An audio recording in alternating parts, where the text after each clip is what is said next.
So the live stream's rolling, and we are good to go. So you mess around with some singing here and there? I do. It's because my mom, my mom sings like really, really well. And Shit. when I was young, she would, first off, she had me play piano with a bunch of instruments. And then like I kind of got interested in singing. So she got me into that. And that's just something that I would like just build as a skill on the side and let nobody know. Like I just where are you singing, in the car, in the shower? Or no, what? like I actually had I stopped going to her a few months ago, but I had a singing coach that I did some stuff with, which was cool. It was For just like a long time? It was quite a few months. I worked Like a with side her. project by the Natty Professor. Yeah. Did you know about this, Andrew? No, I had no idea. No. And that's the frustrating thing about him is like, okay, you're jacked. Oh, I hate him. That's why he's on the podcast today. You can eat whatever and still look jacked. You're somehow really like elite at soccer that I did know about, but now you can sing. Yeah, it's You realize this isn't fair for dudes like me, right? if you practiced, Andrew, you probably could sing too. But Oh, he's one of those guys who tells you like, right. hey, if you just worked on it, man, you could do a split also. Like, yeah, right. I'm going to fucking break my back. No, it's true though. It's true. Oh, Yeah. my God. Andrew, you know about this story? Nsima hadn't been in here in a while, and he was playing jujitsu, as I like to call it. And, it was a few months since he's been back in here, and he's doing some squats, and I think he had like 455 on, and I didn't really get to see his set. I didn't really see what he did or didn't do. But I walk over to him and I'm like, man, it's a real bitch coming back sometimes, right? It's like kind of hard to get restarted again. And he's like, no, not really. He's like, that was a PR. And I'm like, you're like, why do you even come here? Just to fucking make fun of all of us or what? that's I try fair. not to. I really do. It's just, you just being here is rude. Really? Yeah. So why do you guys let me come back? I don't, I mean, you do kick me out all the time. but- I've kicked you off the team like 47 times. Yeah. We haven't really gotten anywhere with that. I'm just like a cockroach. Have you always been athletic? Yeah, no, I started soccer when I was 6. So my mom had me play soccer when I was 6, and I played that till I was like 19 over at Sac State. So that was my main sport. But she had me play soccer, baseball, basketball. Yeah. And another time he came in, he did that like ancestry thing, and he's like, I'm 99%.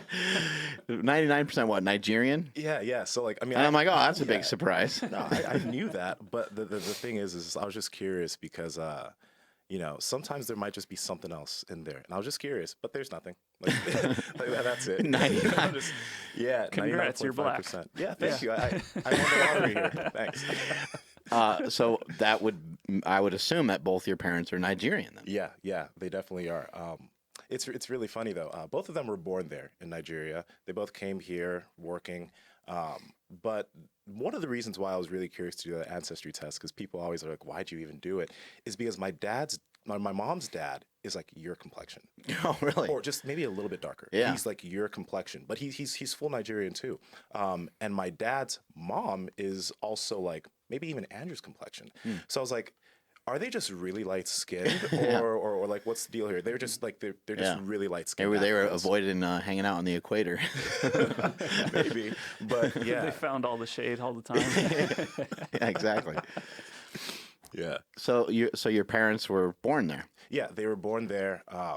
Went to school there. My mom actually came and went to college here. They both ended up being engineers. But What yeah, kind of engineers? my mom was a civil engineer, or she is a civil engineer, and my dad was a civil and petroleum engineer.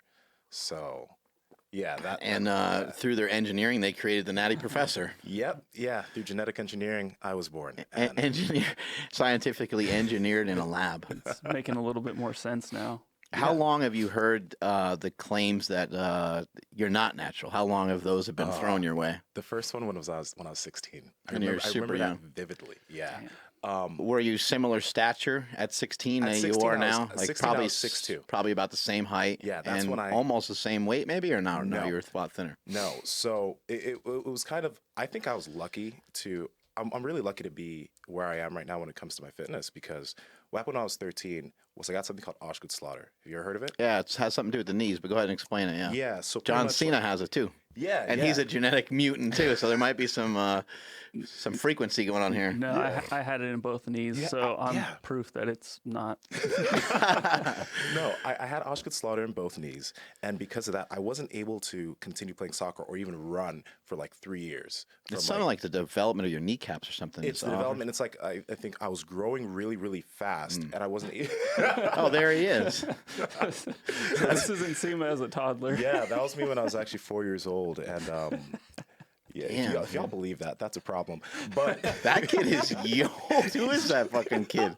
We're watching this baby walk around with these traps going on.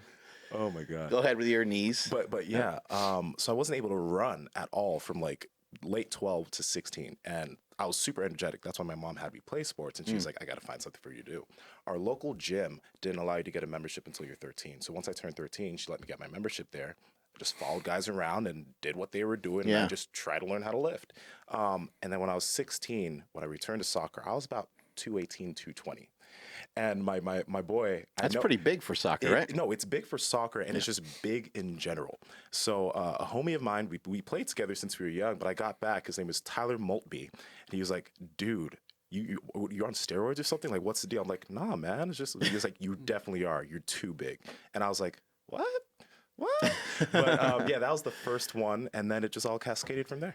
Did you gain a lot of weight in a short period of time? Is that why he kind of thought that? Well, it's because he hadn't seen me in years. So he hadn't seen me in years because I wasn't playing soccer. Yeah. And the last time I played, I was like 13, 12. And when Auschwitz-Slaughter happens, you typically have a growth spurt. So when I was 12, I was probably around, I'd say 5'8", 5'7.5", 5'8". And then I come back and I'm 6'2". And huge. You know, I was already big for being 5'8", but I was taller and bigger.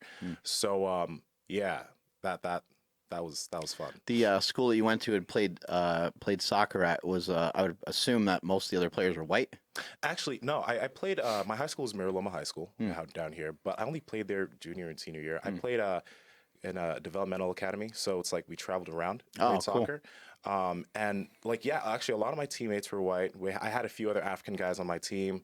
It was pretty mixed, but I would say a majority of the other of the other players were white. Yeah. Growing up in the family that you grew up in, you know, your parents being from Africa, was anything any different growing up? Or were things relatively the same? Not like, okay, so, well, it was mainly my mom because my dad, he left early on. But growing up in that household, it was me and like 3 other women. So it was me, my mom, my sister, and my grandma, and I was the youngest. That's why he's so girly, Andrew. You got to stop picking on him, Andrew. That's why he likes to sing and dance. Well, yeah, but but in my household, my mom was like, you know, she let me do all these things athletically when it came to sports, but she was also really, really on me for academics. Huge. So like every single day would be, I go to school, I leave school, she picks me up, I go to her workplace, I do a little bit of homework, she takes me to my soccer practice, and that was like years of my life right there. And like when I was like, you know, lifting, that was the thing. Like I'd go home, do homework. She'd take me to the gym. She'd work out. I'd work out. I'd go back home.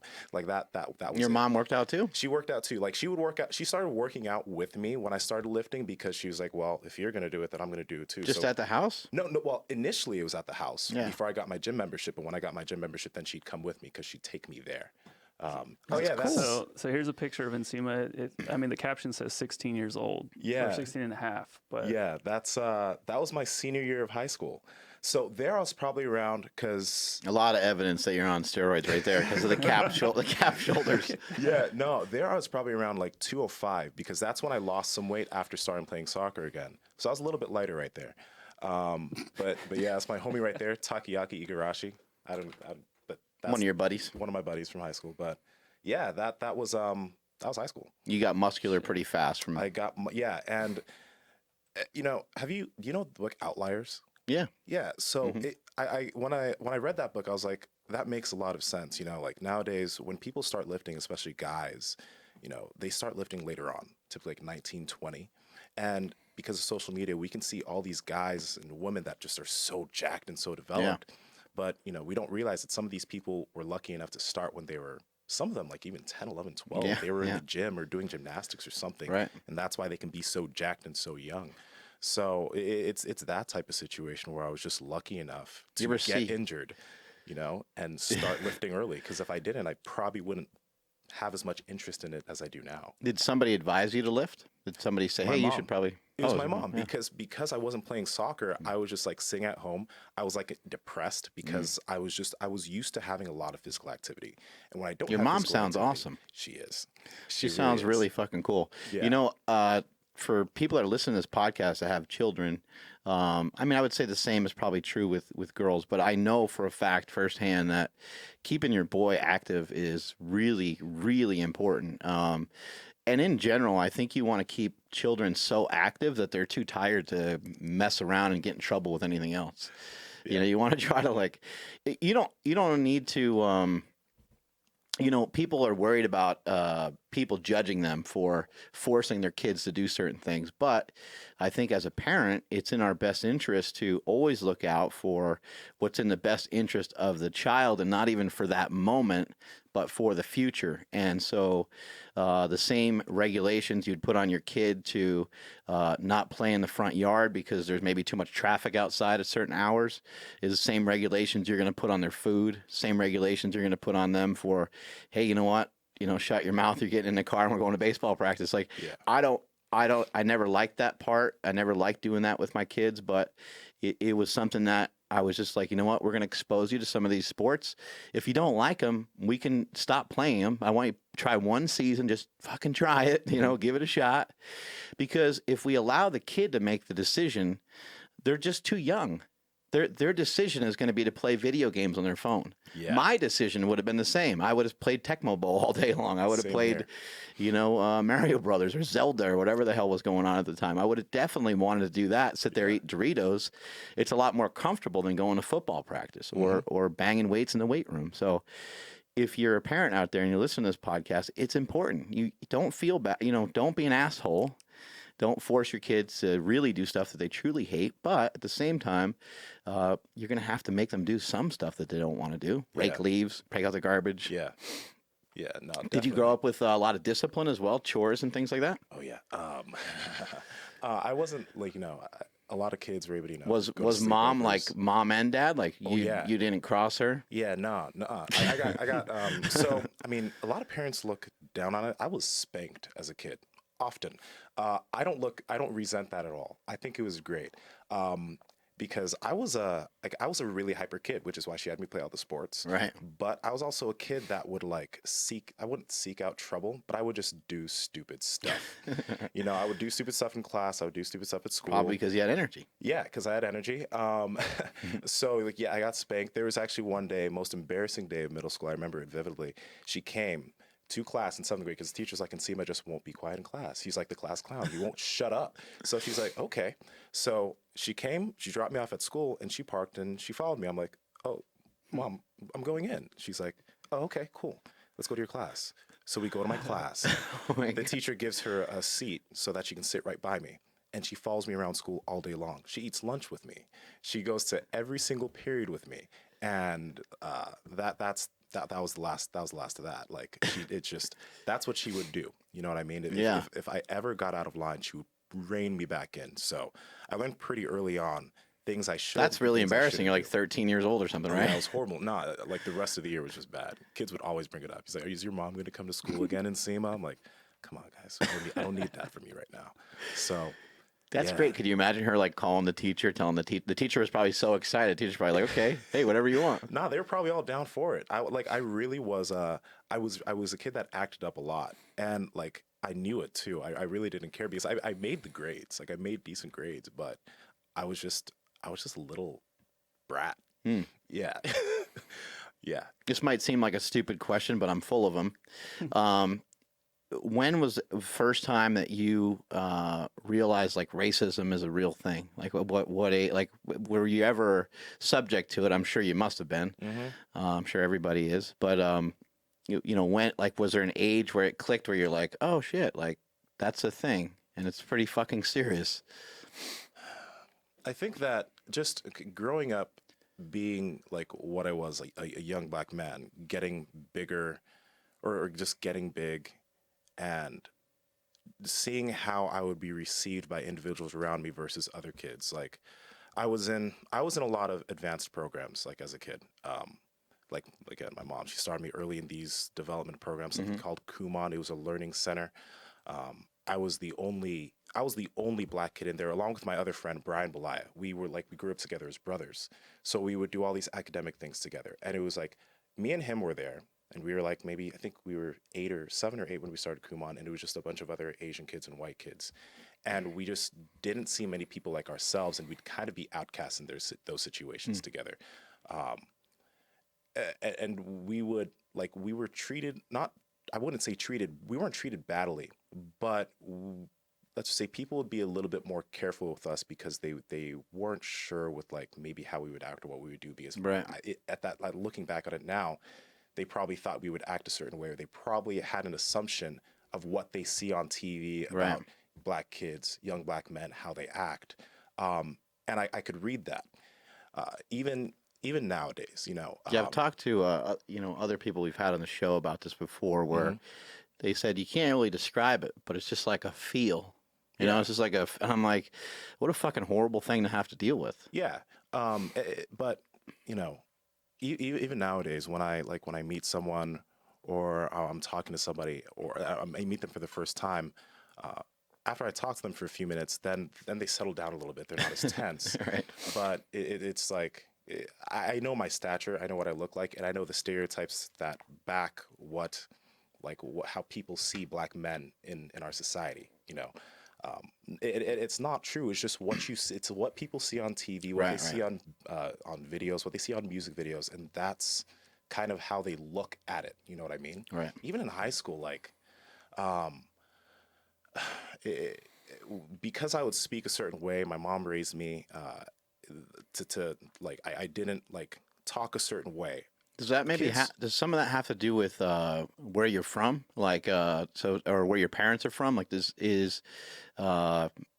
guess in some way you're more like an African rather than an African American, even though you were born here. Do they? Yeah. Well, do they kind of act differently than? I would say when African American kids would find out that I was African, they wouldn't make fun of me for it. They'd be like, just, bro, that's really cool. You know what I mean? And I would say also, because there is a slight, I wouldn't say there's a total difference in upbringing, but there is a difference in your root culture. Are African people of African descent, are they maybe not subject to socioeconomics as much? It totally depends. It totally depends on what they do when they come here, the type of job they do. So my mom came here as an engineer. She went to school to become an engineer. So when it came to her making money, obviously she did fairly well for herself. Being, of course, also being a woman as an engineer, she did really well for herself. But I would say when it comes to the upbringing and our culture, right? African culture is different from, or slightly different from, black culture, although we still all meld together because we're the same people. When I was younger in school, I was going to mention this to you. When I would talk to people would say, "You're not black." I'm like, "Why?" And it's not black people. It's like Indian kids and Asian kids. You talk white. You talk white, and I get that even now, quite a bit. And I'd always be like, "Why do you say that?" So it says you speak a certain way. I'm like, "Can I not speak this way and still be a black person?" That's again, even though some people might be like, "Oh, that's a compliment." That's not a compliment. You're telling me that I can't be what I am because I speak a certain way. Right. That's a huge issue. But it's a huge issue in multiple ways. In multiple ways, So there's just a lot of underlying things that happen, and then when it comes to overt racism, I haven't really, let's just say, I haven't put myself in situations where I've had to deal with people like that. Most of the time, I don't get myself into situations where I have to handle an individual deals with me that way, probably because of the way I look. Yeah, you know what I mean. But yeah. Yeah, it's a real sensitive topic, and my family and I, we went to Washington D.C. And we learned a lot about the people that helped build this country.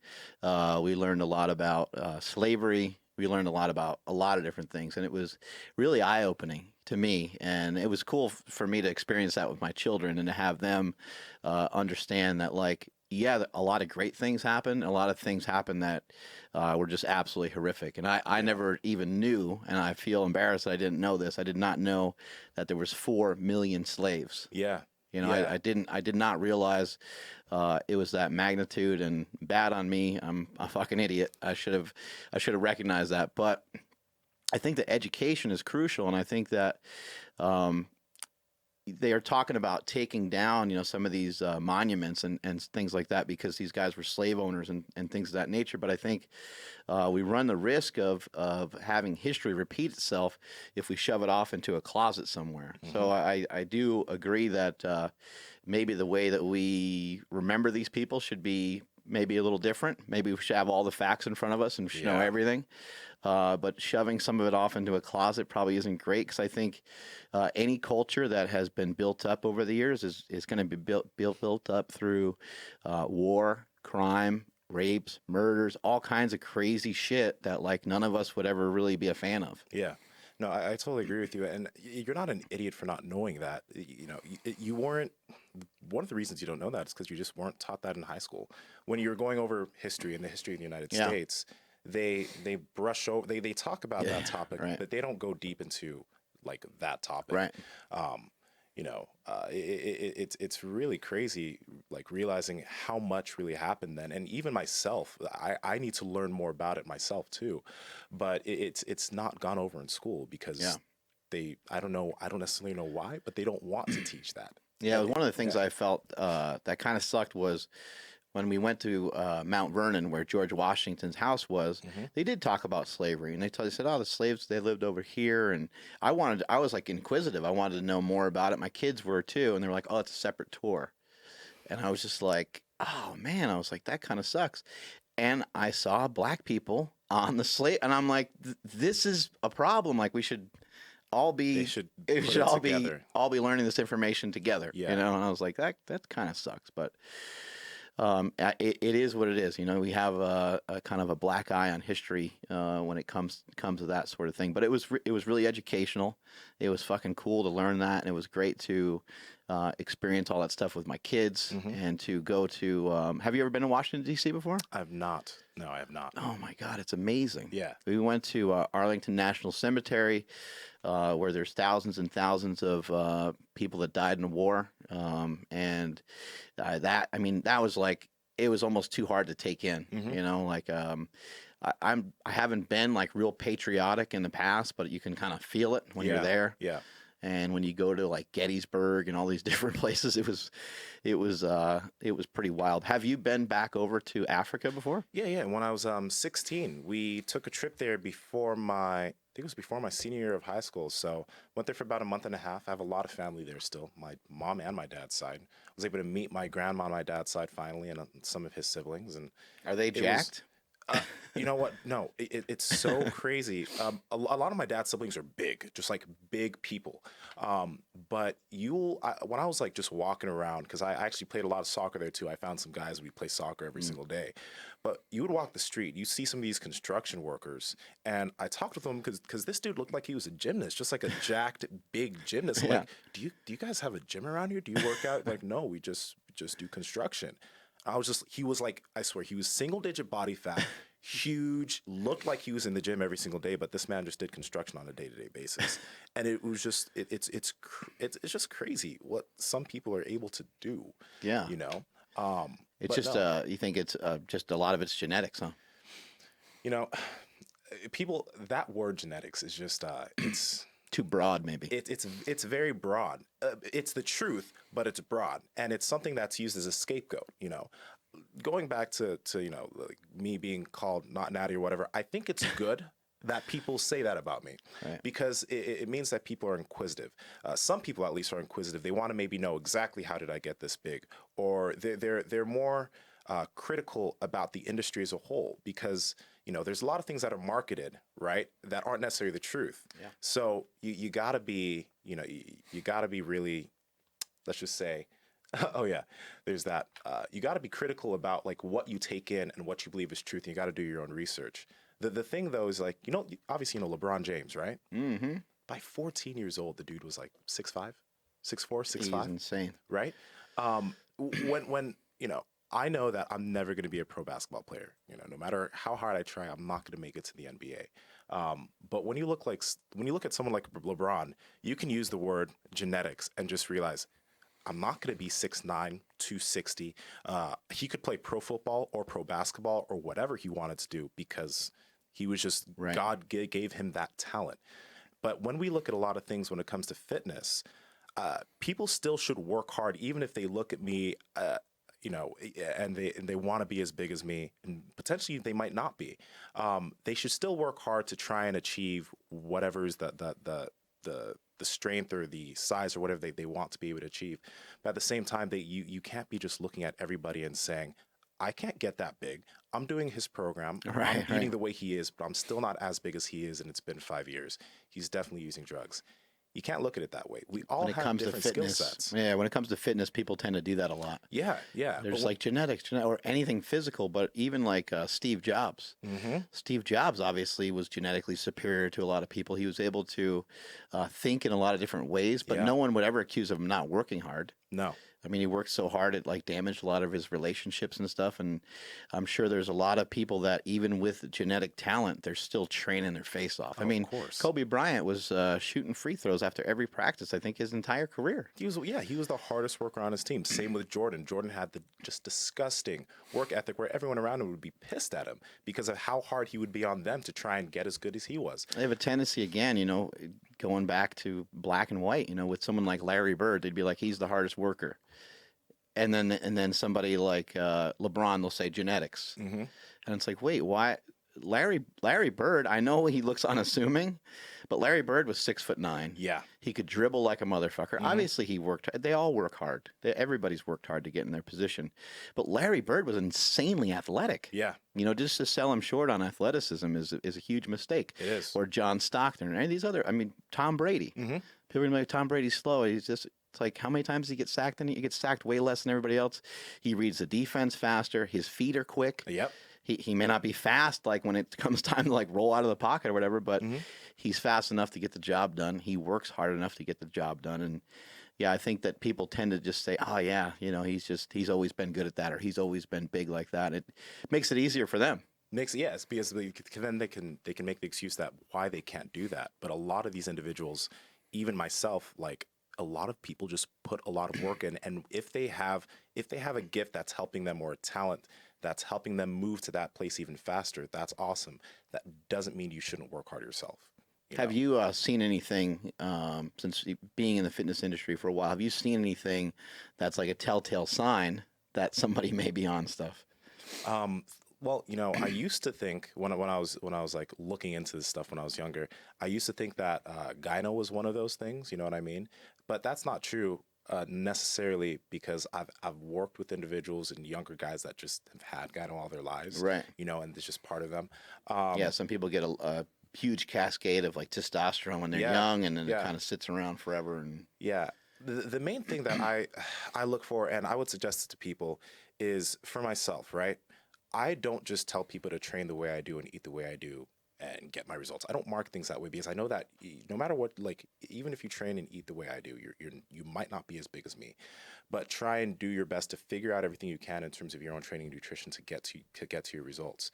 The big issue, and I don't think there's really a way to know if this person's not natural or not. No. Like even you remember Kai Green when he was super young. Yeah. You know, when he was not taking drugs, he was still just disgustingly huge. He's jacked. The biggest thing is just when looking at all of this type of information, just to try and do your best to, like I said, do that. But there's something I was going for here that I totally blanked on. One thing that I see is like normally when somebody's natural, there's kind of some holes, you know, like there's some holes in their game.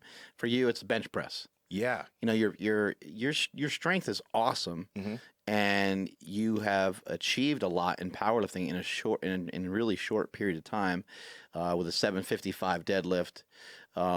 but your squat's not outrageous, and your bench has kind of fallen behind the other two lifts, and so that's kind of what I look at. And then sometimes even when somebody is more well-rounded, it still doesn't mean that they are definitely taking stuff. But one of the things I've been looking at for years is, and there's going to be outliers to this rule too, but somebody's under 10% body fat and they're over 220 pounds. That's when you kind of get a little bit of a red light. And you're like, okay, this guy's either genetically gifted, but you're also tall. Yeah. Too. So, if someone's going to be 6'5" or 6'7" or 6'8" or something, obviously they're going to be heavier and they might be leaner. But in your case, what are you, 6'2", 6'3"? And I'm 6'2", and typically my walk around training weight is like 245, 250. When I was only doing powerlifting and bodybuilding, my peak off season would be around 260, 265. Right. But like when you mentioned like under 10%, in 220 or above, when I got down to my leanest level for my bodybuilding shows back in like 14,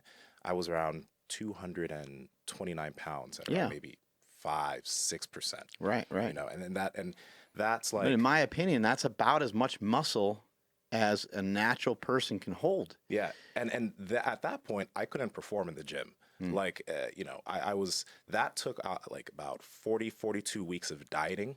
So it took, that's one thing. When you 42 weeks. No, yeah, I'm I remember serious. that you do long diets. Yeah, when it comes to, like, when a natural athlete has to cut a lot of weight, they can't do it in 12 or 16 weeks. And when I talk about drugs, I'm not putting down any person in the NPC that does take things to get leaner. But it will take an athlete that doesn't take any drugs a longer amount of time to lose that body fat and maintain as much muscle, because if you're not taking things, you'll tend to shed muscle a lot easier. So you have to prolong that process so you can maintain as much muscle as possible as you're losing body fat. You kind of do it in like stages almost. Like, do you lose like 5 to 7 and then almost add a little bit of calories back in and then kind of drop? Is that kind of the method? There are stages like you'll go into a dig, and then after maybe about 12 weeks of digging in your diet, you'll take a diet break. A diet break can be about 3 or 4 weeks where you bring your calories above maintenance to try and reestablish a little bit of your metabolic You're rate. not eating whatever you want, but you're just eating more calories. You're eating more calories. You're still tracking your food, and then you go back into a dig period, because stalls happen all throughout that diet, which is why it takes such a long time. And stalling happens with every diet. Oh yeah, that's something really important to share with people. You're going to get stuck. Yeah, you're going to hit a fucking brick wall. And for you, during that dieting for that competition, did you hit some brick walls where you're like, fuck, man, some of this ain't working, and each day you got to tweak stuff? There wasn't any like tweaking on each day. At that point, also, I want to know, I worked with Alberto Nunez when we were dieting, so he was my coach at that point. That guy gets shredded. Oh yeah, Alberto's unbelievable, he's a disgusting human being in the best way possible. But yeah, there would be points like that I would stall for 5-6 weeks and not drop any weight, but that was fine. We kept the macros the same. We'd stall, and then after a while, we just start to drop again. That's all part of the process, and it's hard to understand that even if that happens during a diet, just keep it going and be patient with your progress. Keep doing the same thing. Don't get mad at yourself and revert back to your old habits and gain a bunch of weight. And just be patient with it, because it takes a long time to get to a certain weight. Like, let's say you get really big, really fat. It takes a long time to get there. It's going to take a long time to get lean too, so. Where did all this knowledge come from? Because how old are you? I'm 25. Okay, so you're I mean, shit, I'm 33 and I have no idea what the hell you're talking about. So, where did this all come from? I learned a lot by just like reading a lot. I love it nowadays because, I was in school. How many people have been on this podcast telling us, it's like you and I got to read, Andrew. Yeah, I feel so dumb all the time. Well, all we do is podcasts. We don't read. Yeah. So. I just reading's for schmucks, dude. Yeah, I just write books. I don't like to read them. There you go. That's pretty sick. But nah, like when I was in school because my goal at the time was to be a doctor. And I there he goes, acting all white again. No, it's not true. But when I stopped wanting to do that, I knew I wanted to do something in fitness, and everything that I was learning, just like it was cool, but it wasn't applicable. So then I was just like, where can I find resources and information to give me things that I can apply to people right now? Give me things that I can use right now so that I can easily relay this information that's like maybe a little bit complex, but relay it easily to individuals so they can understand and use it right now. And that's where all this outside information came. Like The Muscle and Straight Pyramids by Eric Helms, a lot of books from Juggernaut Training Systems. There's this cool little Yeah, Eric has a lot of great information. yeah, there's this newsletter called MASS, Monthly Application of Sports Science. They come out and they'll have all this research, but then they'll explain it practically so that you can take this information and use it. Because I don't like all the sciencey stuff. Yeah, that helps a lot. You know, I like what can I tell someone that can understand it right now and use it. That's what matters, and that's going to help somebody get. You're results. very inquisitive in the gym all the time too. You're like, you know, if I mention something to you, you're very coachable. You know, a lot of guys are like, whatever, and they revert back to. But I've told you before, like, hey, you know, on this lift, let's slow it down a little bit, and we've had to take weight off the bar so you can relearn. And you're like, all right, I'll invest in this. I'll try it out, and sure enough, it works. Yeah. But a lot of guys, they just they don't have the patience for that, and it takes a lot of patience to be able to try to incorporate some of the stuff that we're talking about. Yeah. With Alberto, he's kind of a proponent of flexible dieting, right? And is that a method that you used for that bodybuilding show? Yeah, it is. So flexible dieting, you know about it. But when people look at it, they think that they can just eat whatever they want to eat. They immediately think of Pop-Tarts. Right? Yeah, it was once deemed the Pop-Tart diet. I still ate a lot of whole foods. About 80%, 90% of my food mostly were whole foods. I ate a lot of vegetables. I hit my fiber. But the thing about it is I wouldn't really binge much because I wasn't limiting myself from, sometimes if I wanted to go out and eat a pizza, or if I wanted to get sushi, if I wanted to eat these foods that some people would sometimes seem dirty, I can make a bit of it fit into my food, because then I wouldn't end up craving it too often. Because I wouldn't end up craving it, I wouldn't have a need to really binge on it. Right. That's where I think the benefit is. Not because it's some special crazy diet, because you could achieve a lot of these same results using keto. You could achieve a lot of these results using a lot of different diets. But the reason why I was drawn towards flexible dieting is because I was allowed to give myself these things that, a typical bodybuilder would be like, oh, that's going to mess up my diet. I was still allowed to eat these things, and I was still able to get shredded, and I was still able to be healthy. I was still able to perform, How often would there be room for stuff like that to achieve that level of being that lean? So this is the thing. At the beginning of the diet, a lot. At the beginning of the diet, I was like, I think my macros were maybe around 85 to 90 fat. I was able to eat around 600 grams of carbs per day. And when it came to my protein, it was probably between like 240 or 250. Getting to the leaner stage, or getting leaner and leaner, you have to eat less and less food. So when it came down to it, when I was really, really lean, right, because I wasn't able to eat nearly as much food and I wasn't getting full as much, I had to start being a lot, I don't like using the word cleaner, but I had to start eating way more whole foods and way more fiber-rich foods to actually fill my gut, because fiber-rich foods make you feel fuller. You know what I mean? Yeah. So I could still fit some of these foods in, but very small amounts of it, because a Pop-Tart is maybe two Pop-Tarts. They come in a 2-pack. It's maybe about 45, 50 grams of carbs, right? He knows a lot about these. And if you open the pack, you can't have just one. Like, the other one will just go bad. One, right? Oh, yeah. What are you going to do? Put that back? It's going to get stale. That's no good. And if I have 200 grams of carbs, that's already 25% of my daily carbs in those Pop-Tarts. And it didn't make me feel full at all. So you can't do things like that when you're not working with a lot of food. It's like a budget. That's what I've been sharing with people for a long time. Is like, ultimately flexible dieting will become a strict bodybuilding diet if you're trying to get on stage or do a photo shoot. Like, it's just, you're gonna have to chop a lot of those things out. So maybe in the beginning you were I wouldn't say 7, like on a scale of 1 to 10, the diet was like a 7 in terms of how hard it was. At the very beginning? Yeah. Oh, the diet was easy at the beginning because it was a start. Because it was so far. So it's like a 5 or a 6, and then as you got into it, it turned into like a 9 or a 10. Oh, most definitely. And I'm not even gonna act like there weren't times that I didn't binge. I did binge on multiple occasions during my diet, because it gets hard. It gets really difficult. Not feeling full, feeling tired all the time.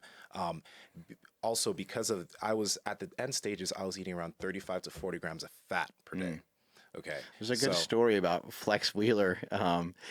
Everybody's waiting at the gym for him in Gold's Venice, and everyone was all excited. They were going to celebrate with him. He just signed a huge contract with like Muscle Tech. This is years ago. He signed like something outrageous at the time. It was like $400,000 or $500,000 deal, and everybody was all pumped for him. And it was right before the Mr. Olympia, and I think the year before he came in like second. Everybody thought this was his year, or it might have been the Arnold Class. I can't remember which one it was, but everyone was super hyped, and he was supposed to come in and train, and he didn't show up. And everyone's like, "Oh man, I wonder wonder what happened. He's not around. And so they go outside, and he's in his car crying because he just fucking ate everything under the sun. Yeah. He wanted to go and celebrate, because he signed this contract, and he was like, I'm just going to go to like McDonald's and get like a Big Mac. And that Big Mac turned into like several Big Macs, a shake, fries. And they said he did so much damage with like this like 1.5 meal window that he did, that they were like, there was no getting him back because the competition level was too hard. Yeah. No, I had a moment like that. Fucking hey, man, this one meal throws you off. No, yeah, that definitely happened to me. I had a jar of peanut butter and I ate the whole thing. I had a scoop and then I had a second one and no one was there, so I just kept going. I was like, Nsima, stop, but I just kept going. Hey, if no one is there, then it doesn't count towards your calories. Or if you eat it like in your pantry. Yeah. Yeah, or if you throw it out before anybody recognizes. Those are all things that don't count for calories. If you eat it while you're still standing there at the pantry and then you close the pantry, it didn't happen. Right. All right. Okay. Yeah, exactly. You sneak it behind. No one sees it. Then you're. then you're good to go.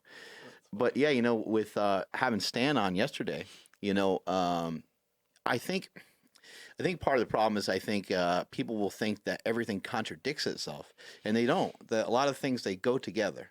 People are like, oh, Mark, you need to talk to Alberto Nunez. He'll set you straight. It's like, I have no Alberto. We've talked many times. He's excited for me that I've lost all this weight. He's excited about the keto diet. And what Stan was saying yesterday is he chooses to, with his vertical diet, he chooses to have foods that come in the system and get digested quickly so he can consume more food, and he can make his body hungry, and he can kind of tweak the macronutrients, the calories, whatever way he wants to either gain weight or lose weight. Now, here's where the little tricks come in. A bodybuilder is going to intentionally eat something like Brussels sprouts or something like broccoli. We know that it gives you gas. We know that it can hurt your stomach, but fuck, man, we don't want to be hungry. And how low did your calories get on this diet at one point? I think my lowest calories were, the fats were what got really low, 35 to 40 grams of fats. I was still able to eat around 220 to 230 grams of carbs a day. And then my protein was high because protein helps you not feel as hungry. So I think I was eating around 250 grams of protein a day, which is, I don't do that right now. But in the deep portions of the diet, I had to, because it was something that kept me not. So your calories are a lot lower than normal. Oh, for sure. And you're just like, doing a lot of cardio, obviously. Doing a lot of cardio to help increase the deficit that was created. That's what Stan was talking about too. Like, don't set such a huge deficit just through not eating. Oh no, or else I would have been eating like maybe 100 carbs a day or something. Did you do kind of almost traditional bodybuilding cardio sessions, or did you do more HIIT or balance of both? Initially, I was doing a HIIT. I was doing HIIT and a little bit of like LISS, lower intensity cardio.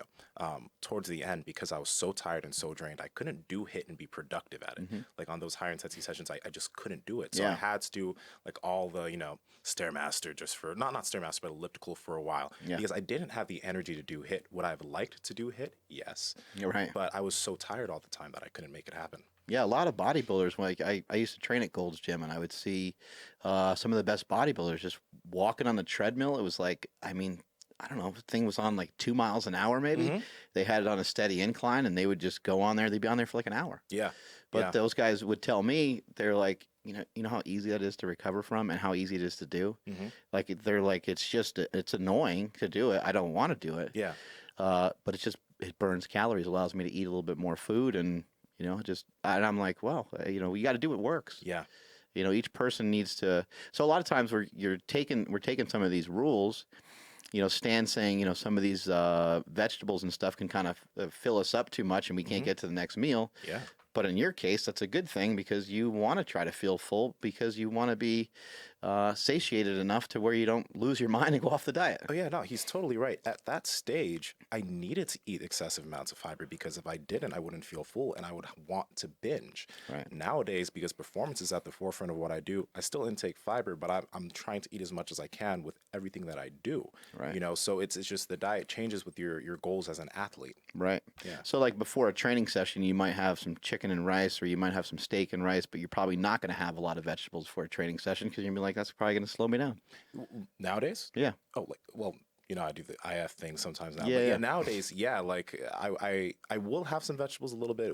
I don't feel it as much. Like, But even with fasting, I mean, that's the reason why you fast. You know, Mhm. part of the reason why you fast is because you're just like, man, it costs me time, to sit down and eat, and there's the amount of time it takes to eat, but then there's the amount of time it takes to digest, and I just Yeah. want to go train. And now Yeah. you're doing jujitsu and stuff too. yeah, all of that. It's How hard are the jujitsu workouts?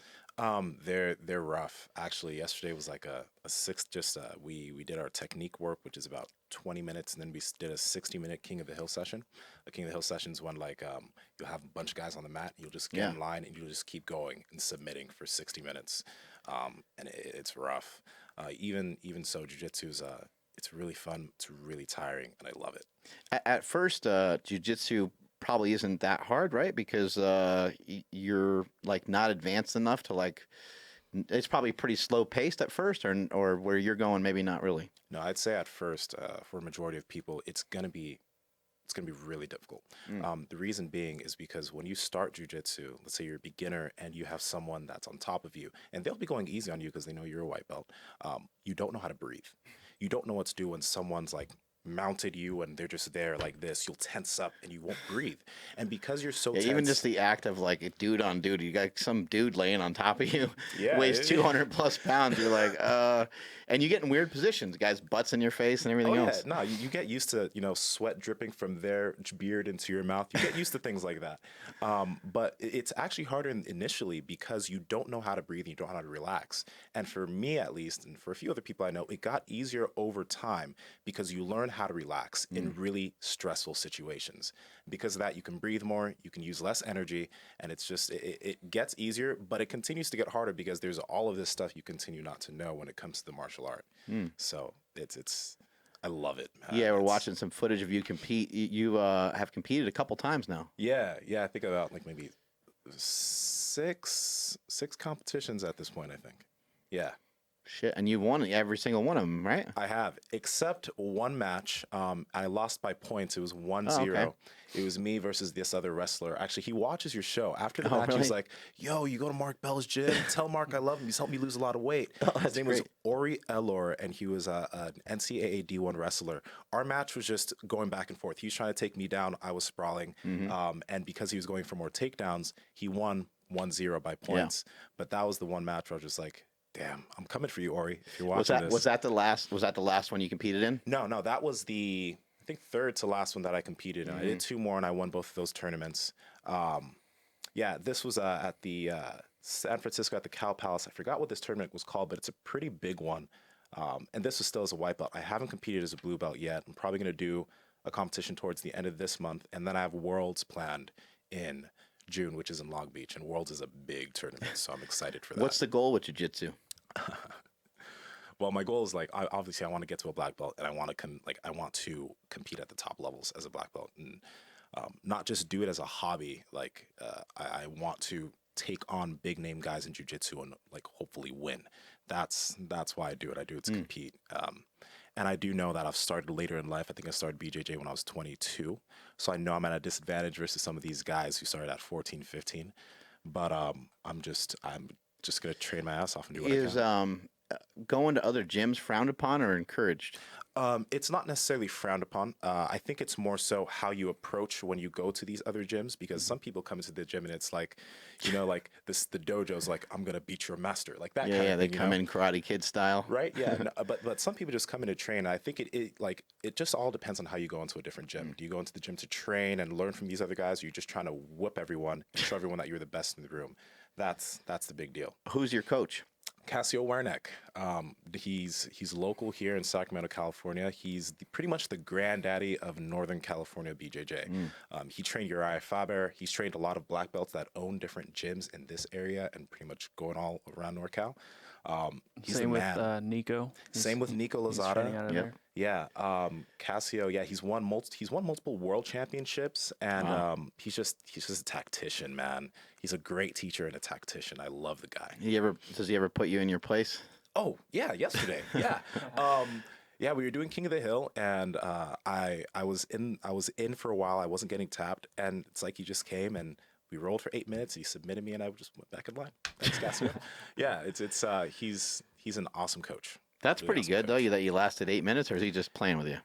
Sometimes, like, yeah, well, actually, no, I don't. Well, yesterday he was still killing me, but he goes on me. Like he doesn't take it easy on me, and I'm happy that he doesn't. Or he actually might be taking it a little bit easy on me. You never know, because he's so good. But yeah, it's I can't tell. Is I that know him right there? That's him right there. That's Cassio Wernick. Yeah, he's promoted a lot of Is he, different black what does he belts. weigh? 100 or 80 pounds less than you? About 185. You I can't think. kick that guy's ass? Come on, man. I wish. I don't know if I'll ever be able to. Maybe when he's 60, maybe. Anybody in your gym tap him out before? Mm, They not. You Don't haven't know heard. about You that. haven't heard of him. At least every time I've seen him roll, I've never seen anybody do that. Yeah. You know, but even so, like I heard it's kind of demoralizing to get tapped out, especially like the more advanced you get. I've heard that like having someone choke you out like is just a very defeating, of a course. defeating feeling. I can imagine that. I think I think it really just depends on who you are. Because if you're going for new things, especially with how many different things are in BJJ, if you're someone who just works one thing all the time and you're really good at that, and you know that if I do this, I'm safe, then you won't get tapped out as much. But if you go for new things and you continue to go for it, you'll get tapped out a lot. Kind of part of the learning process. It's part of the learning and process. you probably should be trying some new stuff. You should be trying those new stuff, because you'll fail, you get tapped out, but it'll continue to learn what you're doing wrong. So it can be demoralizing to some people. When I get tapped out, I'm a little frustrated, but I go back to what I'm trying to work on, and I just keep trying to work on it. At this point, obviously I don't want to get tapped out. But if it happens, I'm not disappointed or mad or whatever. Right. It's all. Well, your part of the learning demeanor, you're process. pretty calm. Yeah. I don't think I've seen you get mad from like missing a lift or anything like that. No. It's funny how my demeanor has changed since I started here to now, and just the way I lift. Like, if you go back to videos when I first started training here, you'll see me deadlifting, and it'll be like 600, 620 on the bar. I'll rip the bar and then I'll lift. But nowadays, it's just like being more calm has helped me. And just like, I don't look at heavy weight. I don't get scared of it. My goal is just like, I know it's going to move, and it's going to move easily as long as I can just control myself. Right. And that's helped me out a lot personally. I think the psych up a lot of times is you're trying to convince yourself of doing something that you are fearful that you're not going to be able to do. Oh yeah, it very well could be. You want to gather as much energy as you can, because you know this is going to be difficult. But like now, like even if it is difficult, I still know I can do it, so I don't psych up for it. I just go approach, pull or squat or deadlift or whatever, and it's a good frame of mind to have, because you can also kind of psych yourself out. You can get so hyped that it plays to a disadvantage rather than being an advantage. Yeah. And I think there's definitely something cool about just not needing things externally. For me, from a lifting perspective, I always like to get fired up. It's just the way I've always done it.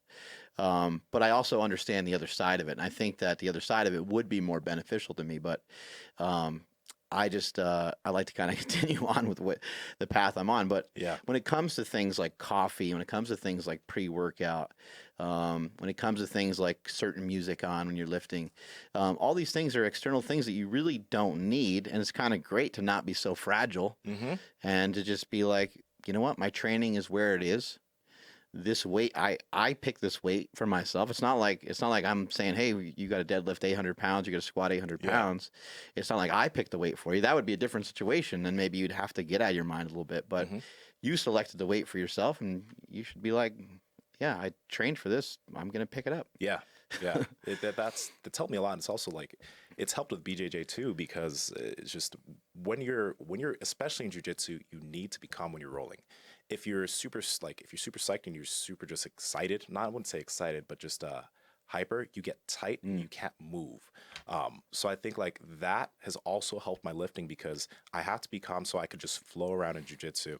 And it just helps the way I approach everything when it comes to working Sometimes in jiu-jitsu, people get you in positions where you can't move. Oh, yeah. They don't even have you like in a lock or anything, but you just can't. You're like, I don't understand. understand what they did, but I can't fucking move. Yeah.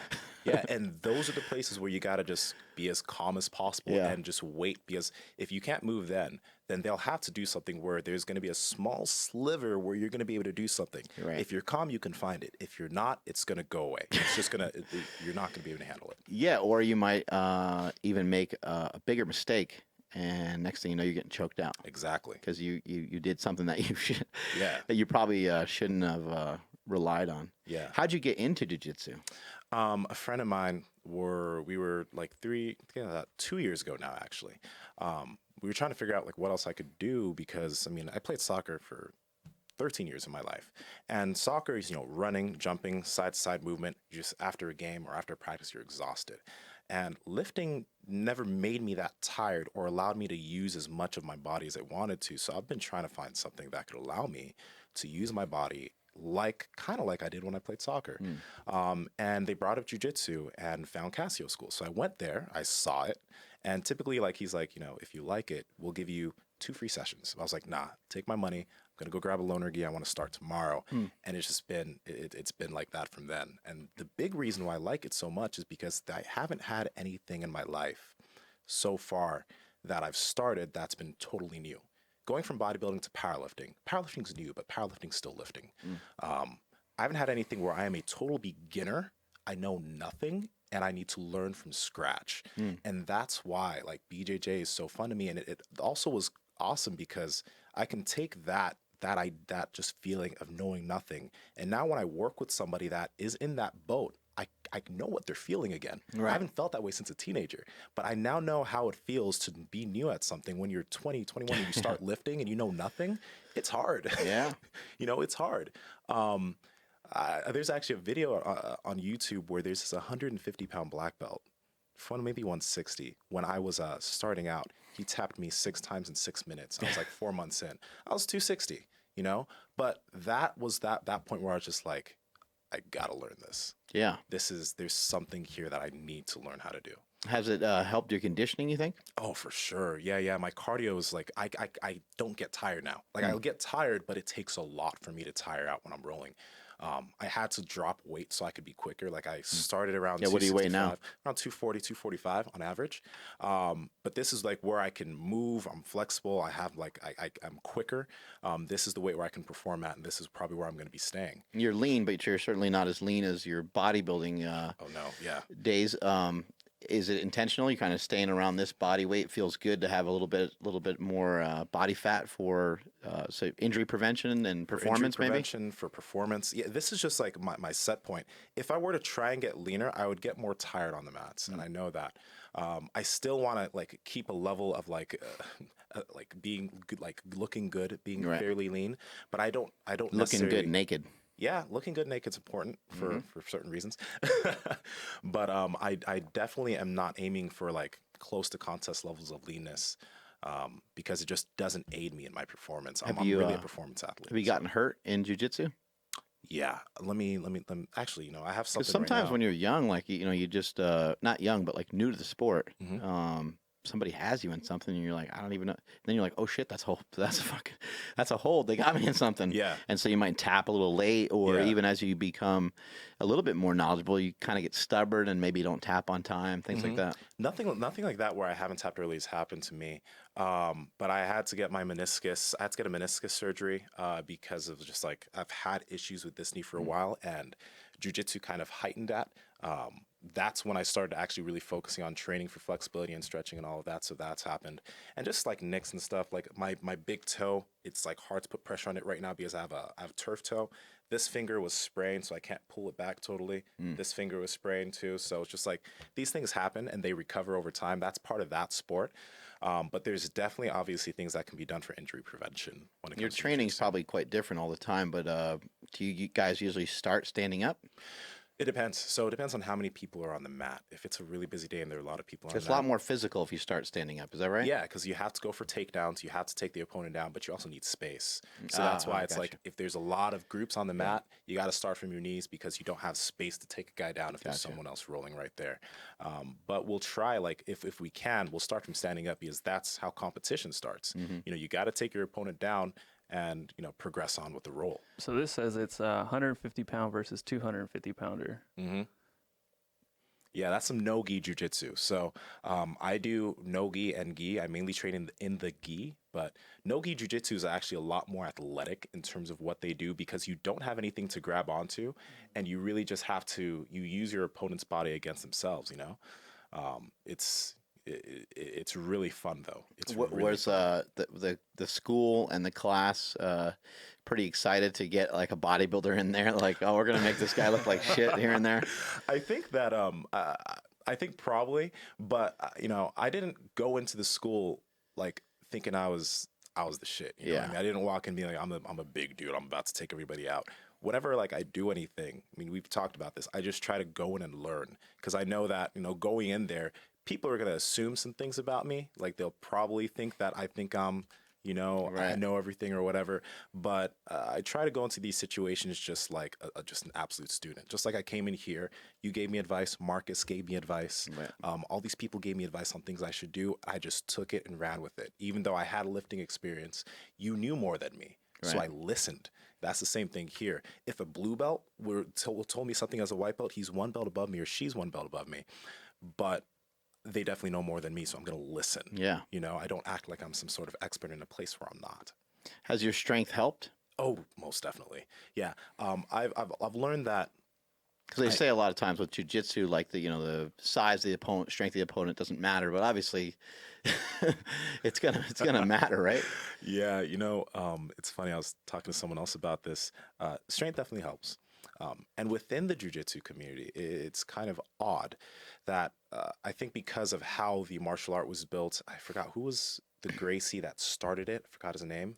Well, there's like Henzo Gracie, and there's a lot of Gracies, but there's it was like the dad. I forgot, but he was like really small and tiny. Right. And the whole marketing aspect of jiu-jitsu was, it doesn't matter how strong you are, how big you are, you can beat the bigger person. Well, Hoist Gracie himself, I think, is 6'1" or 6'2". Yeah. And he's like 200 pounds. They actually specifically picked him to fight in the UFC because he looked scrawny. Oh, of course. They could have easily sent in some of their other killers, but the other guys had good physiques, and they were strong, and they were like, no, that's not the best representation. Let's use Hoist. Mm-hmm. And Hoist ended up being a killer himself. I mean, he was destroying everybody because yeah. no one knew. Nobody knew what the hell jiu-jitsu was at that point. But that's the key point right there. Nobody knew. Right. Strength plays a role in jiu-jitsu by far. Yeah. Because if you have two black belts and they're both 180 pounds, same skill level, but one is much stronger than the other, maybe 7 out of 10 matches, the one that's stronger is going to win. Yeah. Maybe even more. And it's strength. The strength in that sport is something that's actually coming up more, especially you'll see it in like the higher black belts. A lot of those men and women do a lot of strength stuff on the side now because they realize how beneficial it is going to be for their game. But it's still something that a lot of athletes within that sphere are starting to take advantage of. Some people feel that more muscular athletes, that the more muscular the athlete is, that they're going to wear out faster than the other opponent. And you know, Joe Rogan swears by this, and we've seen it a lot. Like he has a good case. I mean, we've seen it a lot, especially in the UFC, where the more muscular guy gives out faster. What are your thoughts on some of that? Well, first off, I think the bigger deal depends on like how much fuel they're working with to actually perform. So if they're on a diet where they're not eating a lot of food and they don't have a lot of fuel going in, then obviously they're not going to be able to expend a lot of energy. Right. And it really depends on that athlete, because nowadays, I mean, I don't take any breaks in class at jiu-jitsu like I used to, because I'm used to training. I eat a lot of food, so I handle my nutrition so I can actually perform, because if I didn't, I wouldn't be able to. I stay hydrated and I don't get tired easily. It's very, very difficult for me to tire out. Like you have really big legs. Your legs get like tired or pumped up or anything when you're training? No. If I was tired, that might be the case. And even if when I have a double day, when I come here and train, it's probably going to be today. I'm going to go train here. I'm going to go to BJJ after, because I'm going to be eating enough food so I can perform. It doesn't affect me. It all depends on everything that's going around in the athlete. Generally, though, Rogan's right, and you're right, because this athlete has more muscle that they need to move around. It's going to take more energy to do that. Right. But if they don't have the input for that when it comes to all their food and hydration, sleep, of course they're going to tire out faster. That's just a given. Yeah, I think that the muscle is going to require some energy, right? Yeah. It's going to take up some energy. And a lot of times, guys that are more muscular, especially when it comes to UFC, some of these guys are extremely explosive. And so they're going to be utilizing tons of energy, Of course. going for these takedowns. Or how are you able to mix powerlifting and jujitsu? Because I've actually seen that question come up on your Instagram. Anytime I mentioned you on anything, that's what people are always asking. So how are you Yeah. able to do both kind of at the same time? First off, when I first started out, I had to taper my training a little bit. Like when I started, I was Is training. that something that you thought would happen, or were you like, Yeah. no, I got this. This is going to be no problem. I'll do both. I knew it would happen because I was like, if it mattered, like I wanted to get really good, so I wanted to do it 2 to 3 times a week, but I also wanted to maintain as much strength as possible. I knew there was a give and take. I couldn't just eat more food. That would be easy. Oh, eat more food so I can do both. Yeah, I had to eat more, but I also had to cut my powerlifting down to 3 days and train my BJJ 2 to 3 days initially as I was getting used to it. The big hurdle for newer athletes in jiu-jitsu, like we mentioned, is breathing. Because when you're able to learn how to breathe and relax, you waste less energy on the mats and you can actually recover better from Right. workout to workout. So for me, nowadays, I still train about 3 to 4 times a week, and I train jiu-jitsu about 4 to 5 days a week. Some days I'll have a double day. But because I'm more relaxed there, I can still come to the gym and still progress now. But there was an initial regression when I started jiu-jitsu when it came to strength. Just because, you're pulling, you're pushing, then you got to go into the gym and you got to do a bench press, you got to do some deadlifts and squats. There's a give and take, but it's very possible to continue gaining strength as you're rolling. It just really depends on how much time are you willing to put into on the mats, how much time are you willing to put into the gym, how much time do you really have? Right. Yeah. And you have to prioritize your goal. Your goal right now is to is a little bit more jujitsu oriented, right? So that's going to be the focus. The powerlifting stuff, you might lift 5% less, 10% less. You're not really that concerned about it. You want to try to maintain strength and maybe even, you lost some weight and stuff like that as well. And now you're probably at a point where you're like, okay, it'd be nice to see if I can kind of gain a little bit of strength back as I'm doing my jujitsu, as the skills get better. There's no reason why I can't get stronger simultaneously, right? Exactly. I had set, when I started jiu-jitsu, I had set minimums for where I wanted my strength to regress to. So I wasn't just going to be like, okay, I don't care how weak I get. I was like, I still need to be able to deadlift 700 on any given day. I still need to be able to squat 500 to 520 on any given day. And I still need to be able to bench 350. Those are my minimums I'm going to allow my strength to get to. Could I even, I could let them get lower and still be as strong as more than necessarily strong on the mats. Right. But that's what I wanted to keep in terms of my strength. Right. So that's what I focused on. I wouldn't let my strength get anywhere below that. And it didn't. I can still bench around 360 right now. I can still squat mid fives. I can still deadlift 7. And that's without, having to peak and train for that while still doing jiu-jitsu. Right. That was my goal. And now, ideally, I do want to try and slowly inch my way up in strength. And it's going to be a lot slower because of all the BJJ stuff, because I'm very used to regulating energy on the mats, and I know how to progress in the gym. I think it's interesting because what could happen is if you shifted too much towards jiu-jitsu, your strength would no longer be your strength. You would just be another guy rolling around on the mat. Even though you're stronger than those guys, and it'd probably take a long time for you to lose the muscle mass and lose the strength and muscle memory and stuff like that. But it would kind of your strength would start to get weaker and weaker, and start to dissipate, and you would lose some of the reason why you're good at jiu-jitsu in the first place. Yeah. Nowadays, like I still inherently, when I'm rolling with someone, I'm going to be strong, but I'm not trying to like force everything like I used to when I was a white belt. I'm trying to really work technique and make sure, because my strength's going to be there. Everyone's like, dude, your strength's going to be there. If you can nail down this technique, when you actually need to explode with something, you've got the power to just explode. Right. But something really cool, which is what I think all jiu-jitsu athletes need to strength train. I was on another podcast a while ago, and this woman, her name was Katie. She was talking about how she was training jiu-jitsu and she never did strength training.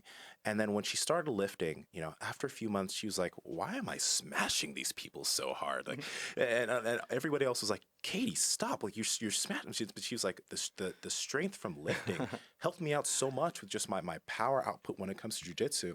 And this is like 140-pound woman. And it just shows like, as an athlete, like you can't just roll around. I mean, it's cool. Like, yeah, you can gain amazing technique, but once you meet someone that's far stronger than you, Right. and that can just ragdoll you with your level of technique, you will bite the dust. You know, so it's really important. Does it get pretty intense? You know, like I know you guys are training and you're trying to, you know, get someone in a leg lock, arm lock, but does it ever get kind of heated? Heated in a good way. You know, I think I'm very fortunate to be training at Casio School because I walked in and I could already tell that everyone's there to train, but no one's there to, it's not a, no one's trying to hurt you. Right. You know, you go to other schools, you will see that there is an air of, I see that guy. Yeah. I'm going to get him. No matter what, I'm going to get that guy. People have that. They're like, they're out for certain people. They want to prove that they're the best in the room. It's like Cobra Kai. It really is, dude. No, it really is. But at Casio School, yeah, it gets heated, especially when you're trying to submit your opponent, they're trying to submit you. But no one in there is trying to assert their dominance on another individual. It's really cool the type of culture he's been able to build there when it comes to learning jiu-jitsu. That's the goal. The goal isn't necessarily just to become the best so you can beat everybody. The goal is to become very good at jiu-jitsu.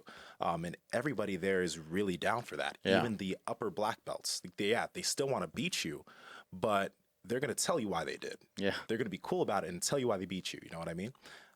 So yeah. There's a lot of little shit in jiu-jitsu that people don't realize. When you're watching UFC or you see a jiu-jitsu tournament, the elbows and the knees and like, you know, putting your knee like in someone's stomach or putting your knee like on someone's like inner thigh and stuff. Like these are all techniques to advance your position. Yeah. A lot of people have used it too for collegiate style wrestling. They do all kinds of things, even sticking their fingers up the guy's butt and all kinds of weird, crazy things. They'll do anything to get position, you know? Yeah. Was that something that was pretty new to you, and was that a reason why breathing was so hard in the beginning? Yeah, I wasn't a wrestler. I didn't grapple, you know. So having someone, you know, put their knee on my belly, and I'm just sitting there like, oh God, Yeah, you're like that hurt. Like it hurts. It almost feels like a kind of pain that you're like, I don't think I'll ever get used to that. Yeah. Like just again, being in those positions where you are at another individual's mercy, and you realize after bucking around like a horse that there's nothing you can do about it. It's crazy because I've never been in those type of situations. And also like it hurts so bad it makes you squirm, and then you're in a bad position, and they put you in something else. Yeah, you just continue to get into a worse and worse position, and it's like they're just sitting there watching it all happen, and you can't do anything about it. It's crazy, and I was saying this too. Getting choked out or being in situations where you could die. You're not gonna die. You know, it's like not gonna choke you out till you die. But being in situations where you could die on a daily basis, there's something there that I There's don't something know. special about it. There really is something special about it. You know, where someone could break your arm or someone could choke you out, and you know you could just die. It does something to you. You know what I mean? Yeah. As a person, and like, yeah, it's really cool. No, I think danger is a big factor. You know, even with the lifting that we do. Recently, I saw a paper pop up about how heavy lifting is almost in some way related to the same response in the brain. They got to do more studies on this to like opioids.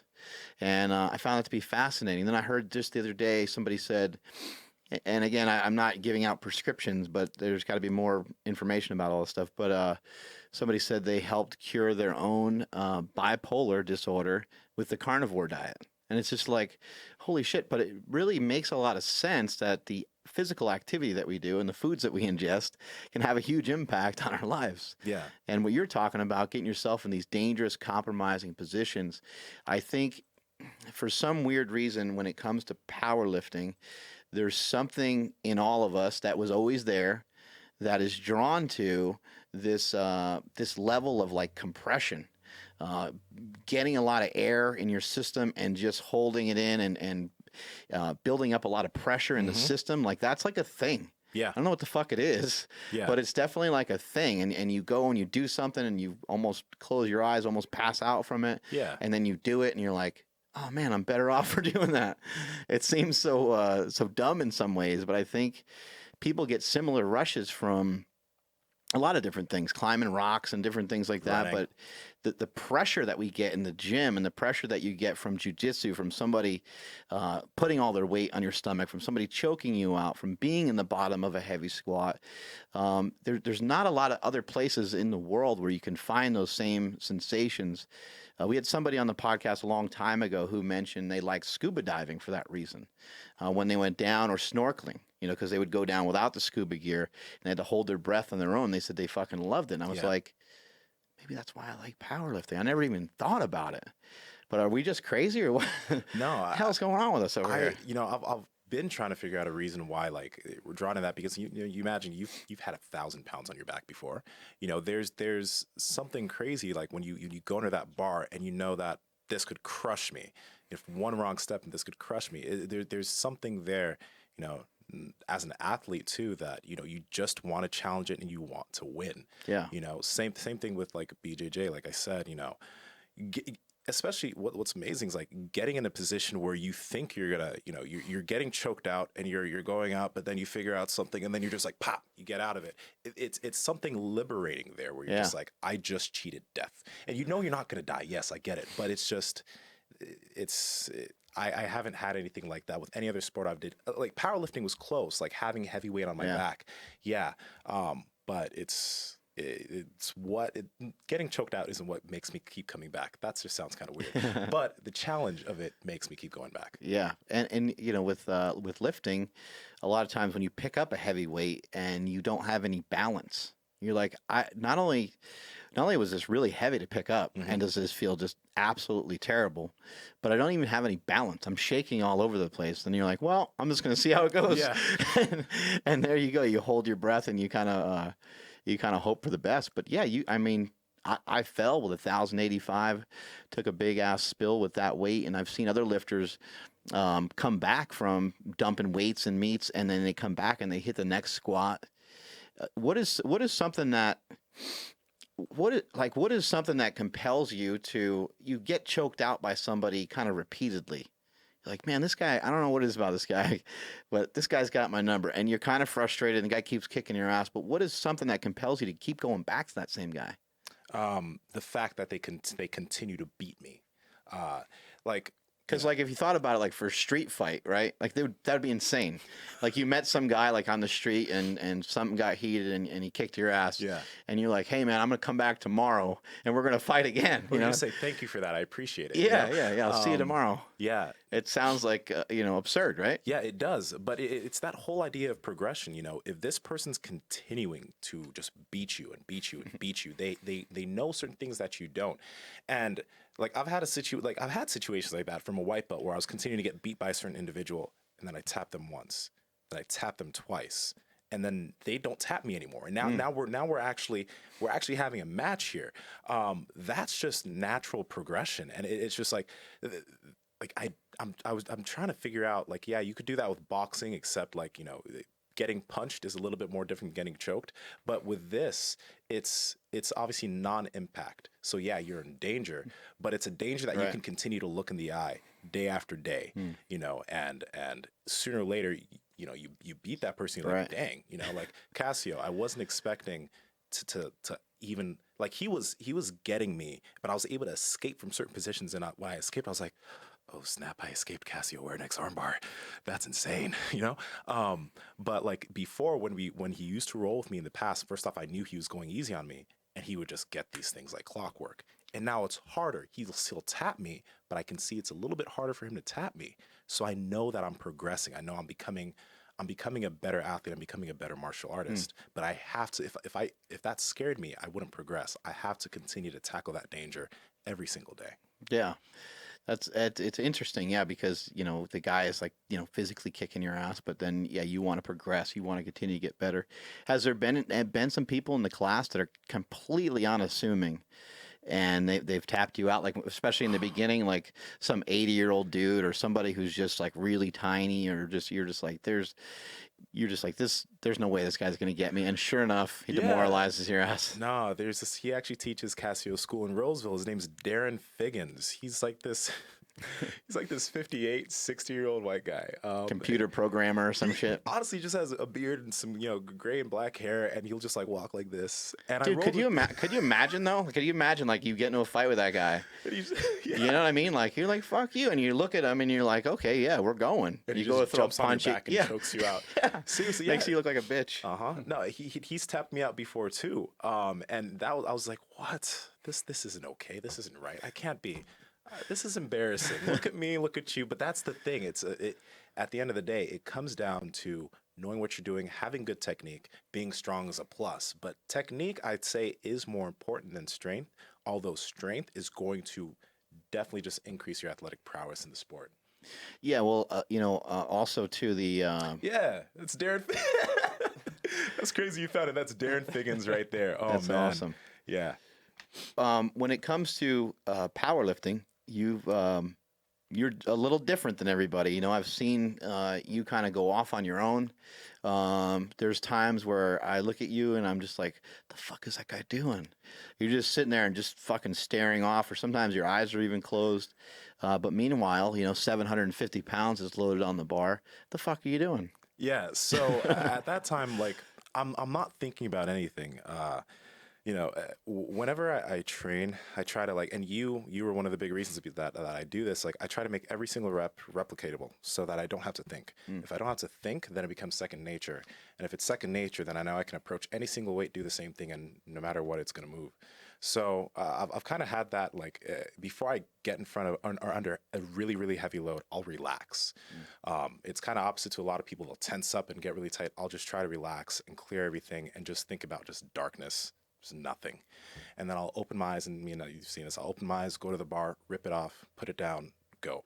That's what I try to do. Even before jiu-jitsu matches, like at tournaments, I'll just sit there with my eyes closed. People think I'm weird or whatever. I'll just sit there and I'll just think of nothing. I'll go in, and oddly enough, when I do jiu-jitsu, I don't think. Same thing with lifting. When I'm lifting weight, I try not to think, and I let all my cues become second nature. It's just something that's helped me out a lot as an athlete, even when I played soccer.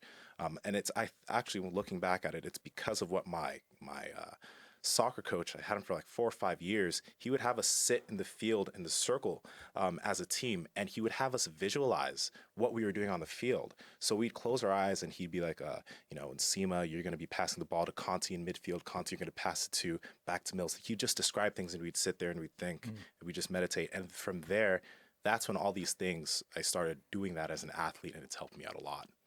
Yeah. Was your soccer coach in some way like a mentor to you? Oh, he was. Marcos Mercado was awesome. I think he coaches soccer over at ARC right now, but his mental aspect and his mental outlook on the sport is what just changed the way I look at, sport as an athlete. Like, outside of lifting, before I'd come here, sometimes I'd visualize weights before I'd hit them on a heavy day. Like, I'd spend substantial time. I think it's a mistake a lot of people are making. Sometimes they're not realizing, hey, you know what coach said in soccer? Oh my God, that can apply to anything else. You know what I mean? That can apply to everything that I do. Yeah. A lot of times people aren't thinking that way. Mm-hmm. No, you're totally right. Like, I'll visualize when I'm like, if I want to have the goal of pulling 750 or whatever, like that meet I pulled 755. My goal was to try and pull that was absolutely ridiculous too. Yeah. I was like, you just pulled it it was so effortless. Yeah, but before that meet, I have an app on my phone that lets me look at like what weights look like when it's calibrated, and I saw what 755 looked like. And before that, I would just day by day just think about pulling 755. Think about so when you look at those weights, you're not like, it's not anything new. It's not anything new. And that's huge to me. That aspect of sport it's absolutely massive. It makes a big difference. Do you meditate? Yeah, meditate every morning for about 20 minutes. I'll try to meditate another time. Where'd you get that from? Is that mainly from the soccer coach, or? That was from there, but actually I heard it in a Tim Ferriss podcast. Like, I heard about Transcendental Meditation, and then I looked it up, and it's simple. It's not as hard as some people make it be. I just sit there for 20 minutes, and I just focus on my breathing. My thoughts will go other places, but I'll just bring my thoughts back to my breathing and just there. You get an opportunity to do it every day? Yeah, usually. If I can't do it for 20 minutes, I'll try to do it for maybe 5 or 10. This morning, I was only able to do it for about 15. But typically, I'll just try to sit there for about 20 minutes. And when I started actually doing meditation more, was when I was in the deepest parts of my bodybuilding prep, because I was just so brain fogged because I wasn't eating a lot of food. And brain fog is something that does happen when you get really lean and diet. Like, you just can't think clearly. And that would actually help me focus. Like, I was able to, when I had work or whatever, I could actually focus on a single task in a much easier fashion. And it helps me now too. With a lot of the things I do, I can actually focus on that task without getting pulled from side to side by other thoughts. When you meditate, do you listen to anything? No. Any music or anything? Just complete silence? Even if it's like stuff going on in the background, or, you know, people saying stuff or whatever, I can still focus on the breath. And I think that's like, ideally, you want that, because even if things are going on around you, you want to be able to focus on whatever task you have at hand. You know? You have a heavy lift and everyone's doing something around you. You want to be able to focus on that one thing. I think that's the big way it's helped me out. It's given me a better ability to focus on tasks. How do you deflect, like, just thinking about, oh man, I got this to do later today? How do you? Oh, no. Like, that'll happen, right? You sit down and course. start thinking, and you think of like 87 things that you're supposed to do later in the week. I journal stuff. So in the morning, I have a journal that I use, which I just brain dump a lot of stuff. Like, all the things that I may have to do, or things that's on my mind or whatever, I'll write it all down, so that I'll have a clear vision of what needs to go on, maybe things I need to get done, random other things. And yeah, I'll still have those thoughts, but it's not nearly as often since I've started journaling things, because everything's on a page. Then there's not as much to think about for me. Right. Yeah. So you'll keep track of some of your thoughts, and because of that, there's not as much stuff flowing through your head. In here, because there's a lot of stuff flowing through here, and if I don't get it on paper, then I'm gonna be super distracted, because then I'll forget certain things, and it's just a lot of jumble. Sometimes I have people on the podcast, and then I get this question later on, and people will be like, the guy like works out, does jujitsu, but then does he have a job? So what you doing for money besides selling your ass on the streets out here in West Sacramento, selling that booty? Yeah, nah, there's quite a few people out here that, I'm not gonna take that any farther than you took it. No, I coach athletes, so I work with like powerlifters, bodybuilders, and recently I've been working with a few athletes that do jujitsu when it comes to strength training. Cool. I do their programming and nutrition.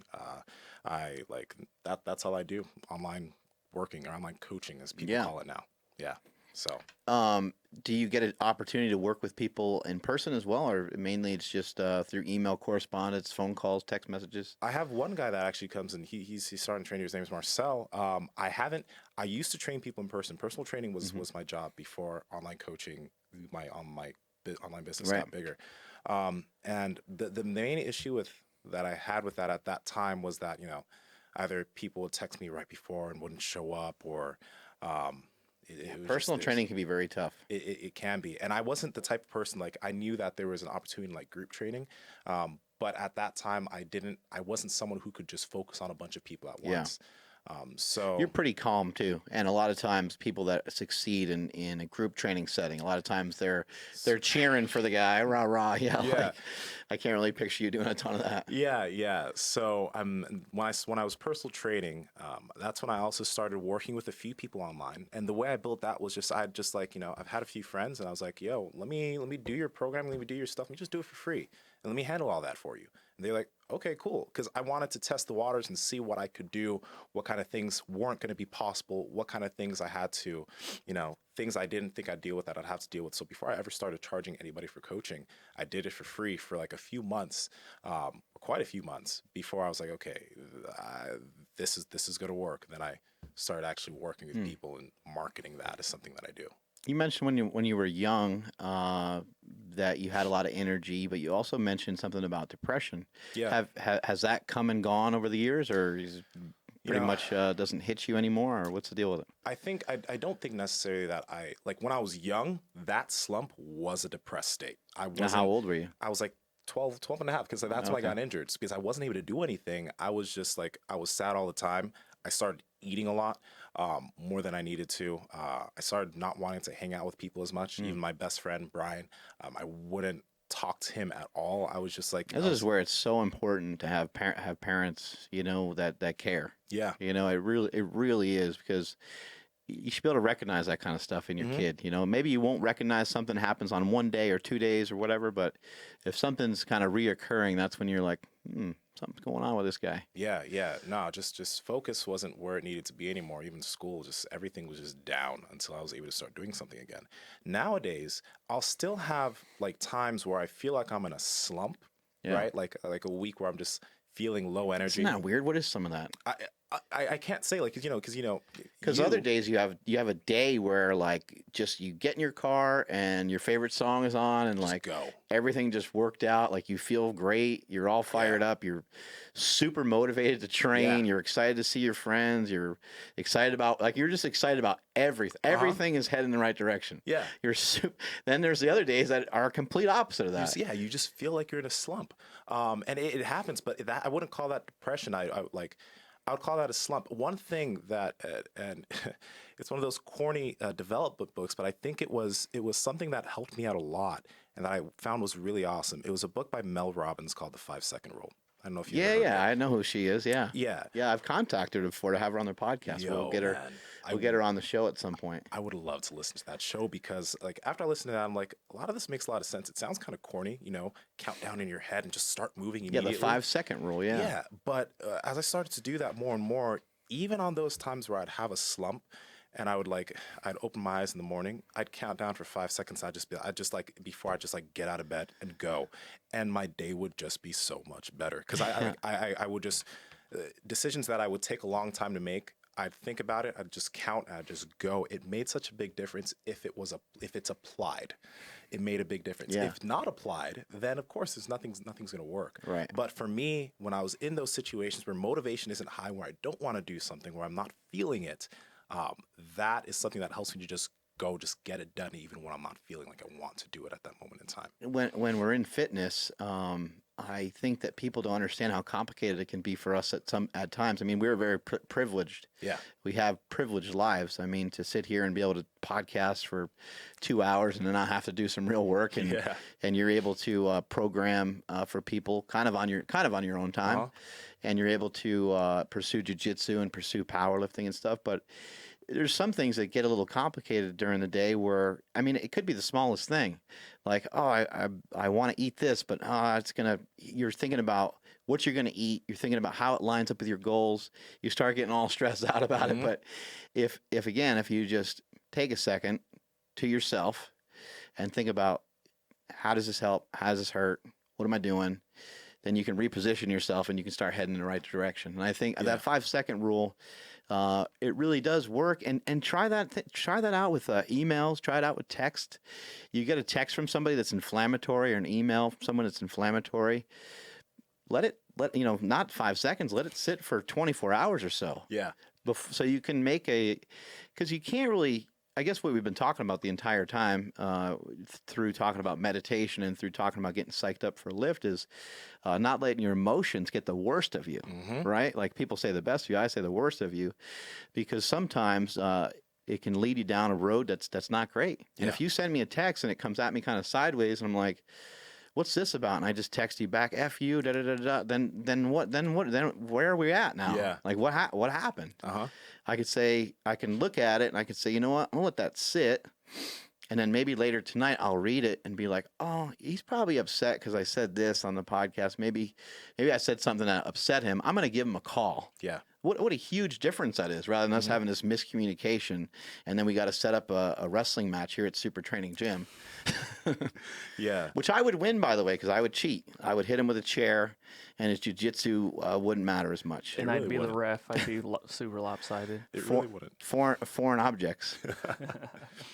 I had a brother who suffered from bipolar, so anytime we get to talk about mental disorders and stuff like that, I hate talking about it, but I like talking about it, like sharing it with people to get the message out there that we all deal with it. We all have family members that have issues. You have a family member that had mental disorder as well? Yeah. My older sister, bless her heart, she's awesome, by the way. My older sister's great. But yeah, so she has schizophrenia, and what is that? It's a mental disorder where it ranges with individuals. So some people may have times where they see things. Some people may have times where they hear things in their head, voices telling them to do things, right. etc. And it's different from person to person. My sister was like brilliant. She was super smart. like I think she's, let's see, 6 years older than me. So she went to Davis. She was going to Davis for law. She was doing really, really well. Like she was, like she did this mock trial, and one of the judges there, as actual judge, was like, this woman is going to be an amazing judge if when she gets older. So everything was lined up for her. And she's actually part of the reason that when I was growing up, like I kind of tried to stay on a certain road, because I was just like, shoot, well, my mom has this, right? I can't be this failure of a kid. Yeah, you can't cause more stress for Right, mom. Yeah. exactly, I 'cause, think like- I was in the same position. Yeah. Yeah, my mom was doing everything, so I was like, I gotta follow in her footsteps. And then it kind of just happened. The schizophrenia is something that typically is seen to happen when individuals are like they're later and like later stage brain development, so like maybe 20, 21, 22, it tends to onset if it's going to happen. And it happened, I think, when she was 21. You probably don't really know the reason why it happens 100%, right? Yeah, typically it's a very high stress situation happens, and then a switch is flipped. Yeah. And that's what happened. And yeah, like things were just different from there. Like she's not in school now, but she's like we're helping her all we can. Right. She's better. Like she's getting better. She's still she still hears things, but Does she? I mean, she knows she has it. she knows she has it. She knows she has it, and she's doing all she can to control and to deal with it. What are things that they do for people like that? Like, is it a medication type thing? Is it it's a you got to go to like a therapist or a yeah, combination or all of that type of stuff. Honestly, like they'll have therapy sessions. They have all types of medication. Medication for that, it's so hit and miss for the individual because they'll try something. Okay, this doesn't work. Let's try this one. Right. This kind of works. Oh, it doesn't work anymore. Let's try this one. And then the side effects of all these medications are just the worst. Like my sister, she's back down in weight now. She's been exercising, but one of those medications made her so tired and so hungry all the time that she got up to about 290, 300 pounds, right? And before that, by the way, she was like maybe 160, right? right? Because of that. Wow. And then some made her sleep like all day long, like she just couldn't do anything. Right. Some put her in like almost not a comatose state, but she would just be like in a her head wasn't right the whole day. But now she's doing a lot better. She's lost a lot of weight. She's walking a lot. She's taking control more of the situation, even though she knows what's going on. It's still something that bothers her a lot, and she'll still hear things a lot. Even my own voice sometimes, like she'll hear that, but she's doing much better to control it. That's cool. Which is great because it's been a struggle for her over the years, but she's doing better. Yeah, it's tough to have stuff like that in your family, but you know the thing is family needs to come together, and it's hard to be understanding of stuff like that. You know, it's one of those things where it's like sometimes people don't realize this, but it sounds insensitive to say, but you can be really frustrated with it. Like, why are you acting that way? And it's like, well. I have a real disorder. I have a disease, and I think that sometimes we don't place that kind of strength on it. Yeah, and we don't realize that it's truly a disease. Yeah, no, definitely. When I was younger and it happened, I was much more immature about it than I am now. Yeah, because I was like 17. You're like, that sounds fake. That's what a lot of people think, right? Oh, you get over it. No, she'd sometimes say things, say outrageous things and outrageous claims about some like family and stuff, and I'd just be like, how could you do this? How could you do that? I can't believe this. I'd be mad. But as time went by, and I just realized more and more about it, I just couldn't blame her for anything. And my mom is, again, I keep mentioning her, but she's amazing because from the beginning, it's like she just was understanding of it. Like she would never, anything that my sister may have said against her or anything that happened, she would never take things personally, and she would do everything within her power. I guess it's just because you have to take care of your kid to take care of her kid. Right. A lot of people with that have relatives or children in this situation just put them in a home and go about their business. Right. They just leave them. That's why you see so many people with mental disorders that are just poor and living on the street because their family has given up on them. And my mom and myself, every single person you see on the street has family. They do have family. They came from somewhere. Yeah, but they've given up on them. And My mom has just been determined not to let that happen. You know, Right. she's always been in my sister's corner. I'm gonna be in my sister's corner, and it's just amazing what she's just done, like through all of her life. My mom Yeah. and my sister herself. How old is she? My mom or my sister? Your sister. 30. Oh, okay. Yeah, she's 30. How were you able to grow up without a dad? That's a very tough thing. You said your dad left at a young age, right? Yeah, man. So yeah, 2 months after I was born, he left, and then he came back when I was like 5 or 6. We did a little bit of visitation. I actually had to tell him to like just leave again, because a lot of times when he would have visitation, he would take me like to go, with him on weekends. He would like make fun of my mom a lot and just say a lot of just messed up stuff about her. And when I was a teenager, I'm like, yo, either you stop doing this or you're not going to see me again. And then he made this sly remark about my mom's height and whatever. And I was like, cool. So I went back home that weekend, talked to my mom. I was like, we need to call somebody because I don't want to see him anymore. I talked to them. We thought about it. But again, then he just decided, okay, we're not going to see each other then. So I didn't see him since I was like 13. Oddly enough, I saw him once, like in an airport when I was like 20. but that was that kind of weird? Was it. It was weird. He sent me a text saying, "Yo, I'm at Sac Airport if you want to see me." I was like, "Whoa, it's been 7 years, but okay." So then I went and I saw him. But growing up without him, again, it's a testament to how good of a mother my mom was. First off, she kept me busy. I never felt that I lacked anything, even though there wasn't a father figure in the house. She did a good job of putting me in a lot of situations with a lot of different people. Like I had coaches, my soccer coach, basketball coach. Yeah.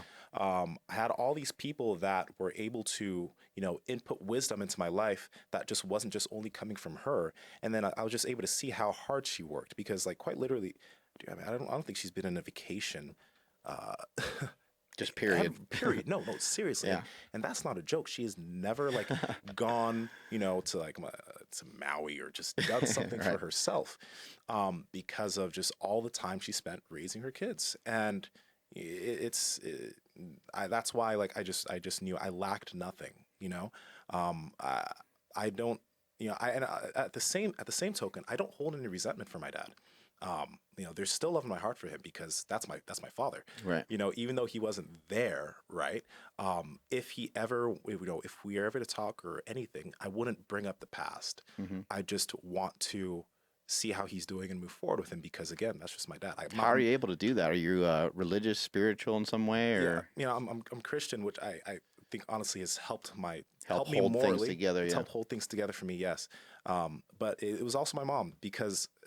Dude, even though my dad Well, it doesn't do you any good to hold out that resentment, It doesn't. as hard as it is. Yeah, when I was younger, I did. Like when I was like 13, 14, 15, like I Right. was So like, you let it spend a lot of time being angry. when I was younger. But the thing is, I saw how not angry my mom was. She Yeah. had all the reason to That's be mad. insane. You know what I mean? But she never, even though he would say so many bad things about her, not a bad word has ever been uttered out of her mouth about him. Wow. Who left her with like Talk 2 about kids. being strong. Right? Yeah. So that's why I was like, That's incredible. If he's put her through all this and she's just cool with it, Yeah. she deals with it, she still says good things about him.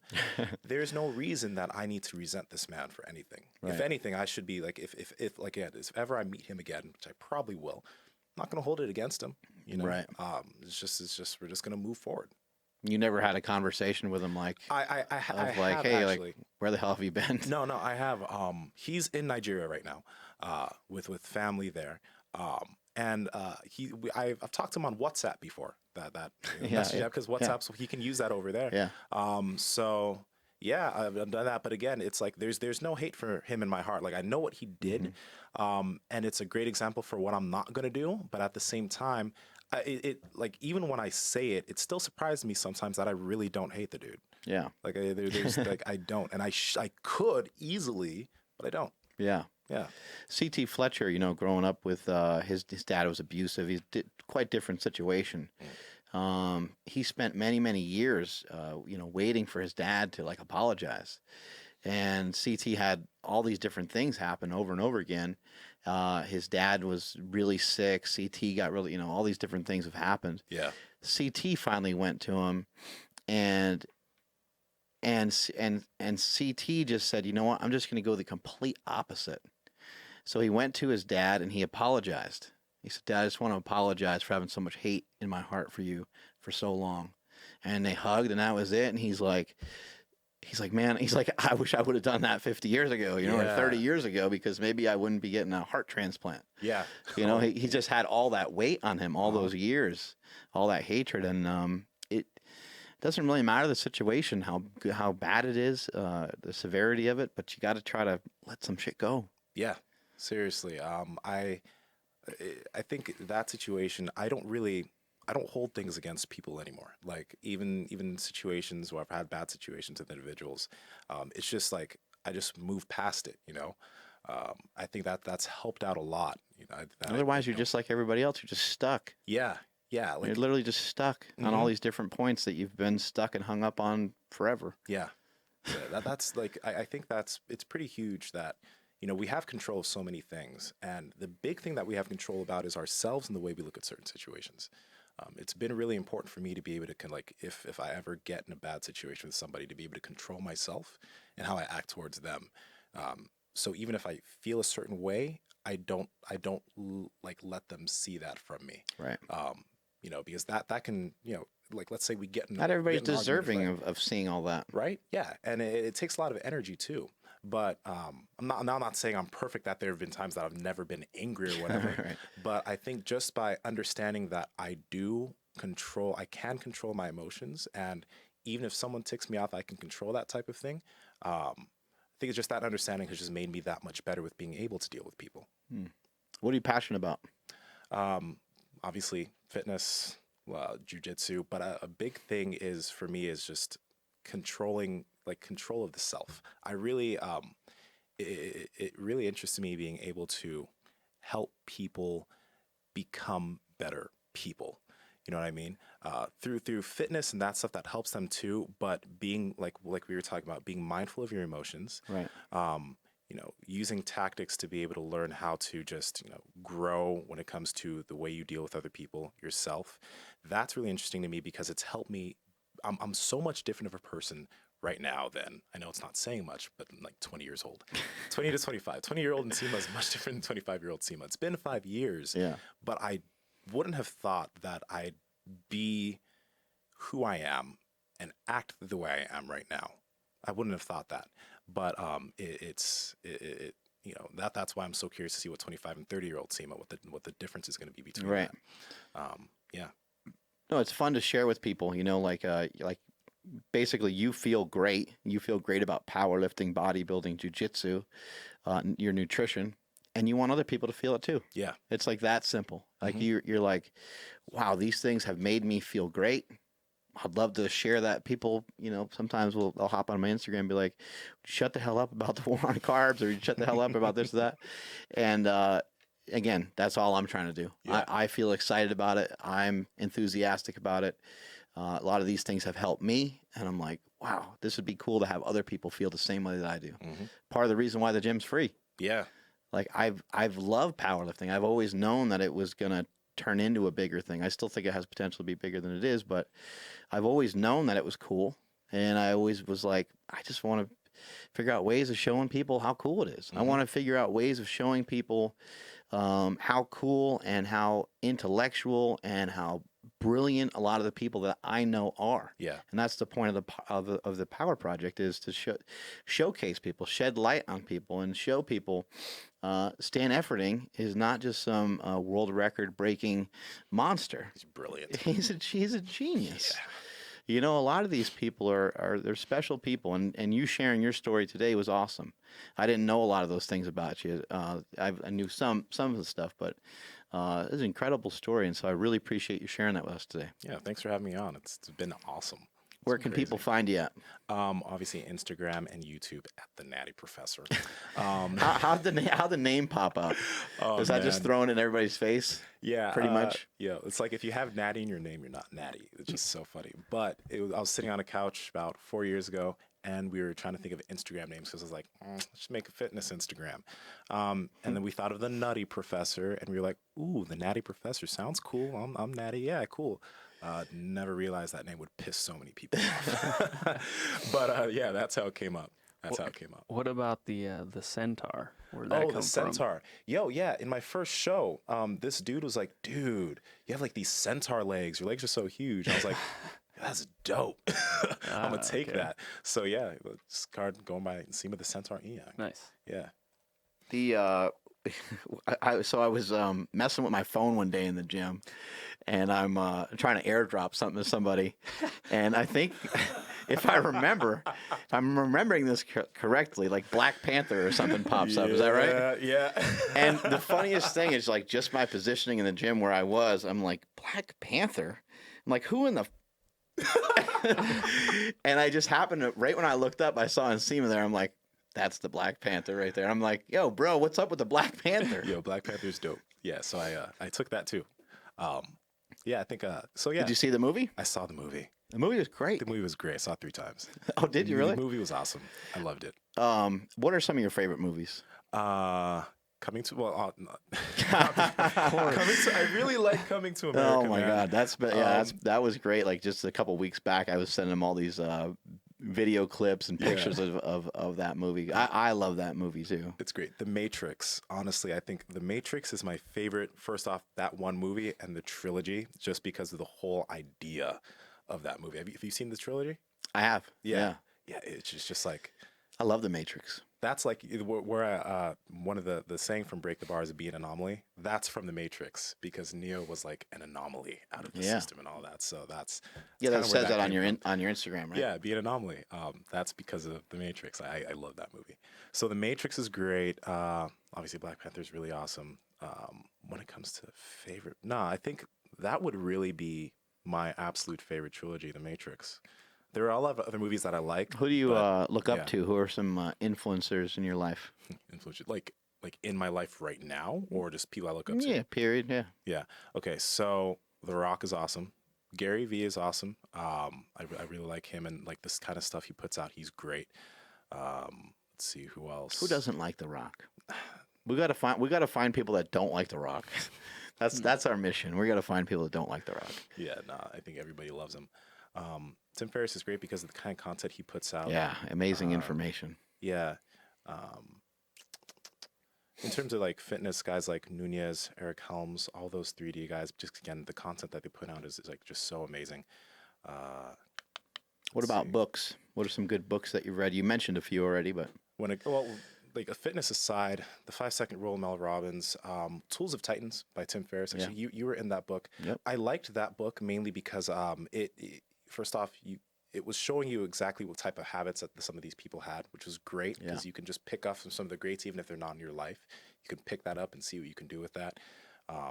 So that was a Tim really Ferriss good book. it's hard to put your finger on it, but he has a real talent of kind of showcasing other information from other individuals. He's like a portal that kind of holds all of it together, and he shows it to you in a very digestible way. Mm-hmm. You know, I think some of the chapters in there on each individual, just like page or two. Yeah. They're really easy to consume. You don't have to like read the whole book front to back. You can just kind of pick and choose who you want to read about, and I thought it was really really cool. And he's got a lot of stuff like that. His podcast is that way too. Exactly. I think the amazing thing about, especially today, with how much information there is, like you were in that book, Tribe and Mentors. I think you were in both Tools of Titans and Tribe and Mentors.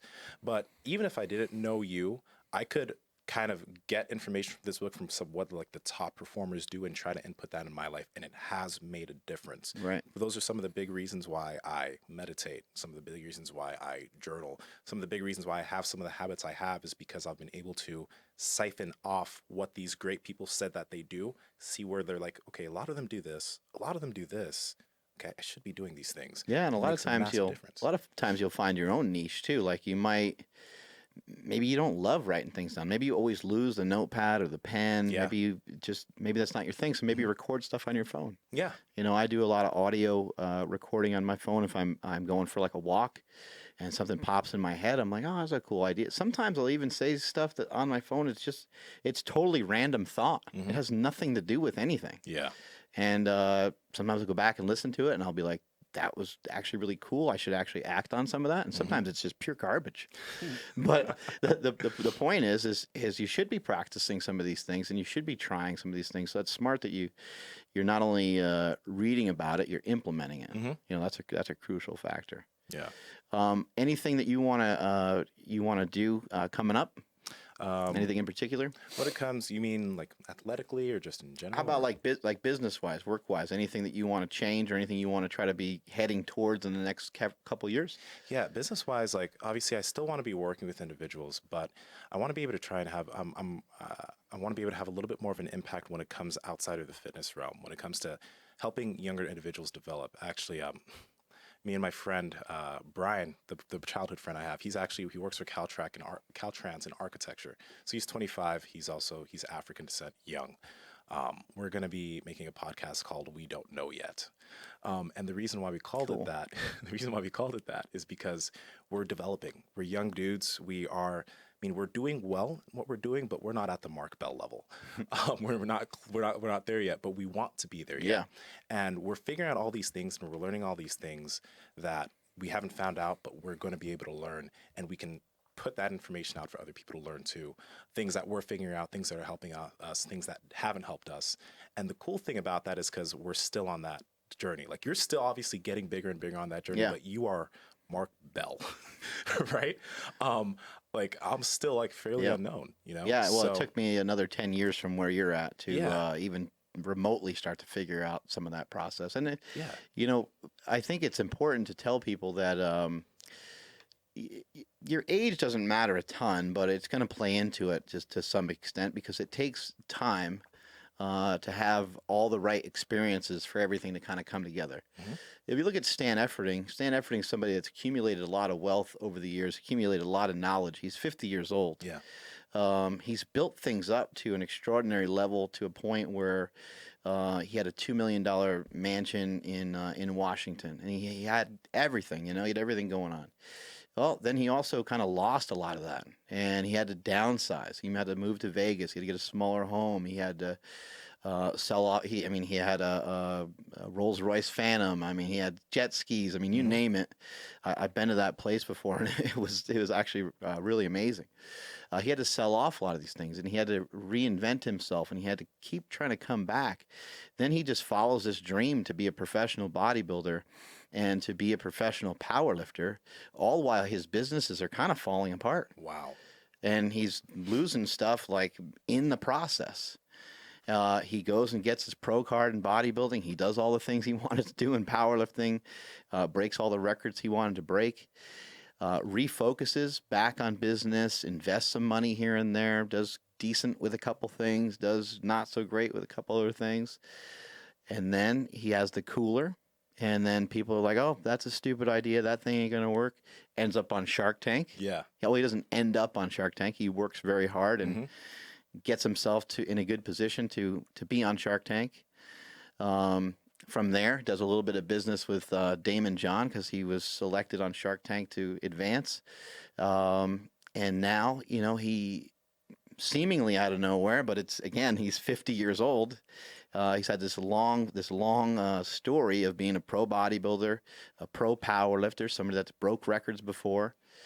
He comes up with the vertical diet, and all of a sudden, in a very short time span, sells 2,000. Hopefully, I can say this. Sells 2,000 books. That's crazy. You can do, and they're not books; they're just downloads. Yeah. But you can do the math, and they're $100 each, in a 10-day span, and so. I think sometimes what happens is sometimes we're just not really ready for a lot of the things. Like, who knows at 20, if some opportunity came along, someone's like, hey, I want to put you in a movie or something. Who knows what you would do with that opportunity because it wasn't really maybe like quote unquote like earned. Maybe you would screw it all up. Yeah. Or maybe you'd just be another, you know, Hollywood case of somebody overdosing on drugs or something. Like you don't really know. But it does take time. And people that are young right now, I think a lot of people are suffering from anxiety and depression, and they're so worried about what this guy's doing, what that girl's doing, all the likes and all the different things people are getting, all the attention people are getting. And you sit there and you just feel like shit about yourself. And you're like, what can I do? How do I make an impact? Well, if you feel that way, that's totally normal. And you should feel that way. Yeah. You should feel that way for probably a while until things start to build up. It takes a long time to build things up. So I think that's great that you're starting a podcast like that. Yeah, it's just like the goal I think isn't like 1 year or 2 years. I think the goal is more of like you said, a 10-year goal, because 30-year-old Nsima is going to have very different viewpoints of 25 Nsima had and 25-year-old Brian had. But to be able to go back and see what we were doing and what we were thinking about at that time where we were still getting things going is going to be great, so that when I'm 35 and I'm where I want to be or close to where I want to be, right? That whole thought process and all of those things when it came to development can be seen, you know, because like I think that it's like when we look at guys like yourself, Rock, Gary, all these people, you kind of wish you knew what they were doing at 20 years old, 22, 25. You could see what was this person doing that molded them to the person that they are today. The Rock said he was unemployed. Right? Just the other day, he posted that up on Twitter. Yeah. He said something. I made some joke about being on like an unemployed bum. Like he was trying to like tease somebody else that made a comment. And hey, he was like, actually, you're just like me because at 22 I was unemployed too. Yeah. Something like that. Yeah. $7 Productions because he had $7 in his pocket when he went and played in the Canadian Football League. Yeah. He had no direction, didn't know what the hell he was going to do. Exactly. Like I like he talks about it. I wish I could have seen him then. You know, but because you want to know how he transformed. Well, into The Rock. I used to know him that way. Like I used to go into the Firehouse when I was at Gold's Gym in Venice, and he'd be like, "Hey guys, you want to sit down and eat some pancakes with me?" And me and my brother would sit down and eat some pancakes with him. How old was he then? Was that late 20s, 30s? Yeah, he's probably late 20s. You know, Okay. he's already in WWE. He's already kicking ass. I mean, he's probably pretty successful.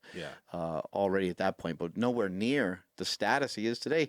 And also, too, what a great thing for people to learn. Like, The Rock didn't become the quote unquote best actor in the world because he's the best actor in the world. Obviously, he's working very hard at that. You know, I'm not going to take any credit away from him there. He's been working on his craft very hard. But there's a lot of people that have been acting for a long time that have taken a lot of acting courses and classes and have been in movies and won Academy Awards and so on. But he's the best because he has made himself the best because he's so active. He says, be the hardest worker in the room. And you can't help but be inspired by that. Now, if he was just sitting on his ass all the time, we'd be like, why does he even write that? Why does he hashtag that all the time? Hardest worker in the room. He doesn't even really working for anything. But people admire that. I think it's cool that he's found this like portal for Hollywood to kind of get into this this realm of being the highest paid actor. And he's deserving of it because he's working his ass off. But my point is that without social media, a lot of that wouldn't have been possible. You're right. Even though he's got the interaction of he was on TV a ton. You got guys like John Cena, in pro wrestling. John has a different outlook. He doesn't care about social media that much. His Instagram is completely 100% random. IG's hilarious. Yeah, he'll just post a random picture of somebody, and then he doesn't say anything. But The Rock has taken advantage of his social media in a different way, and look how it's resulted for him. It's worked out pretty damn good. Yeah, it's huge. Anything to add over there, Andrew? No, we're good, man. All right. Strength is never a weakness. Weakness is never a strength. Catch you guys later. Peace. Bye.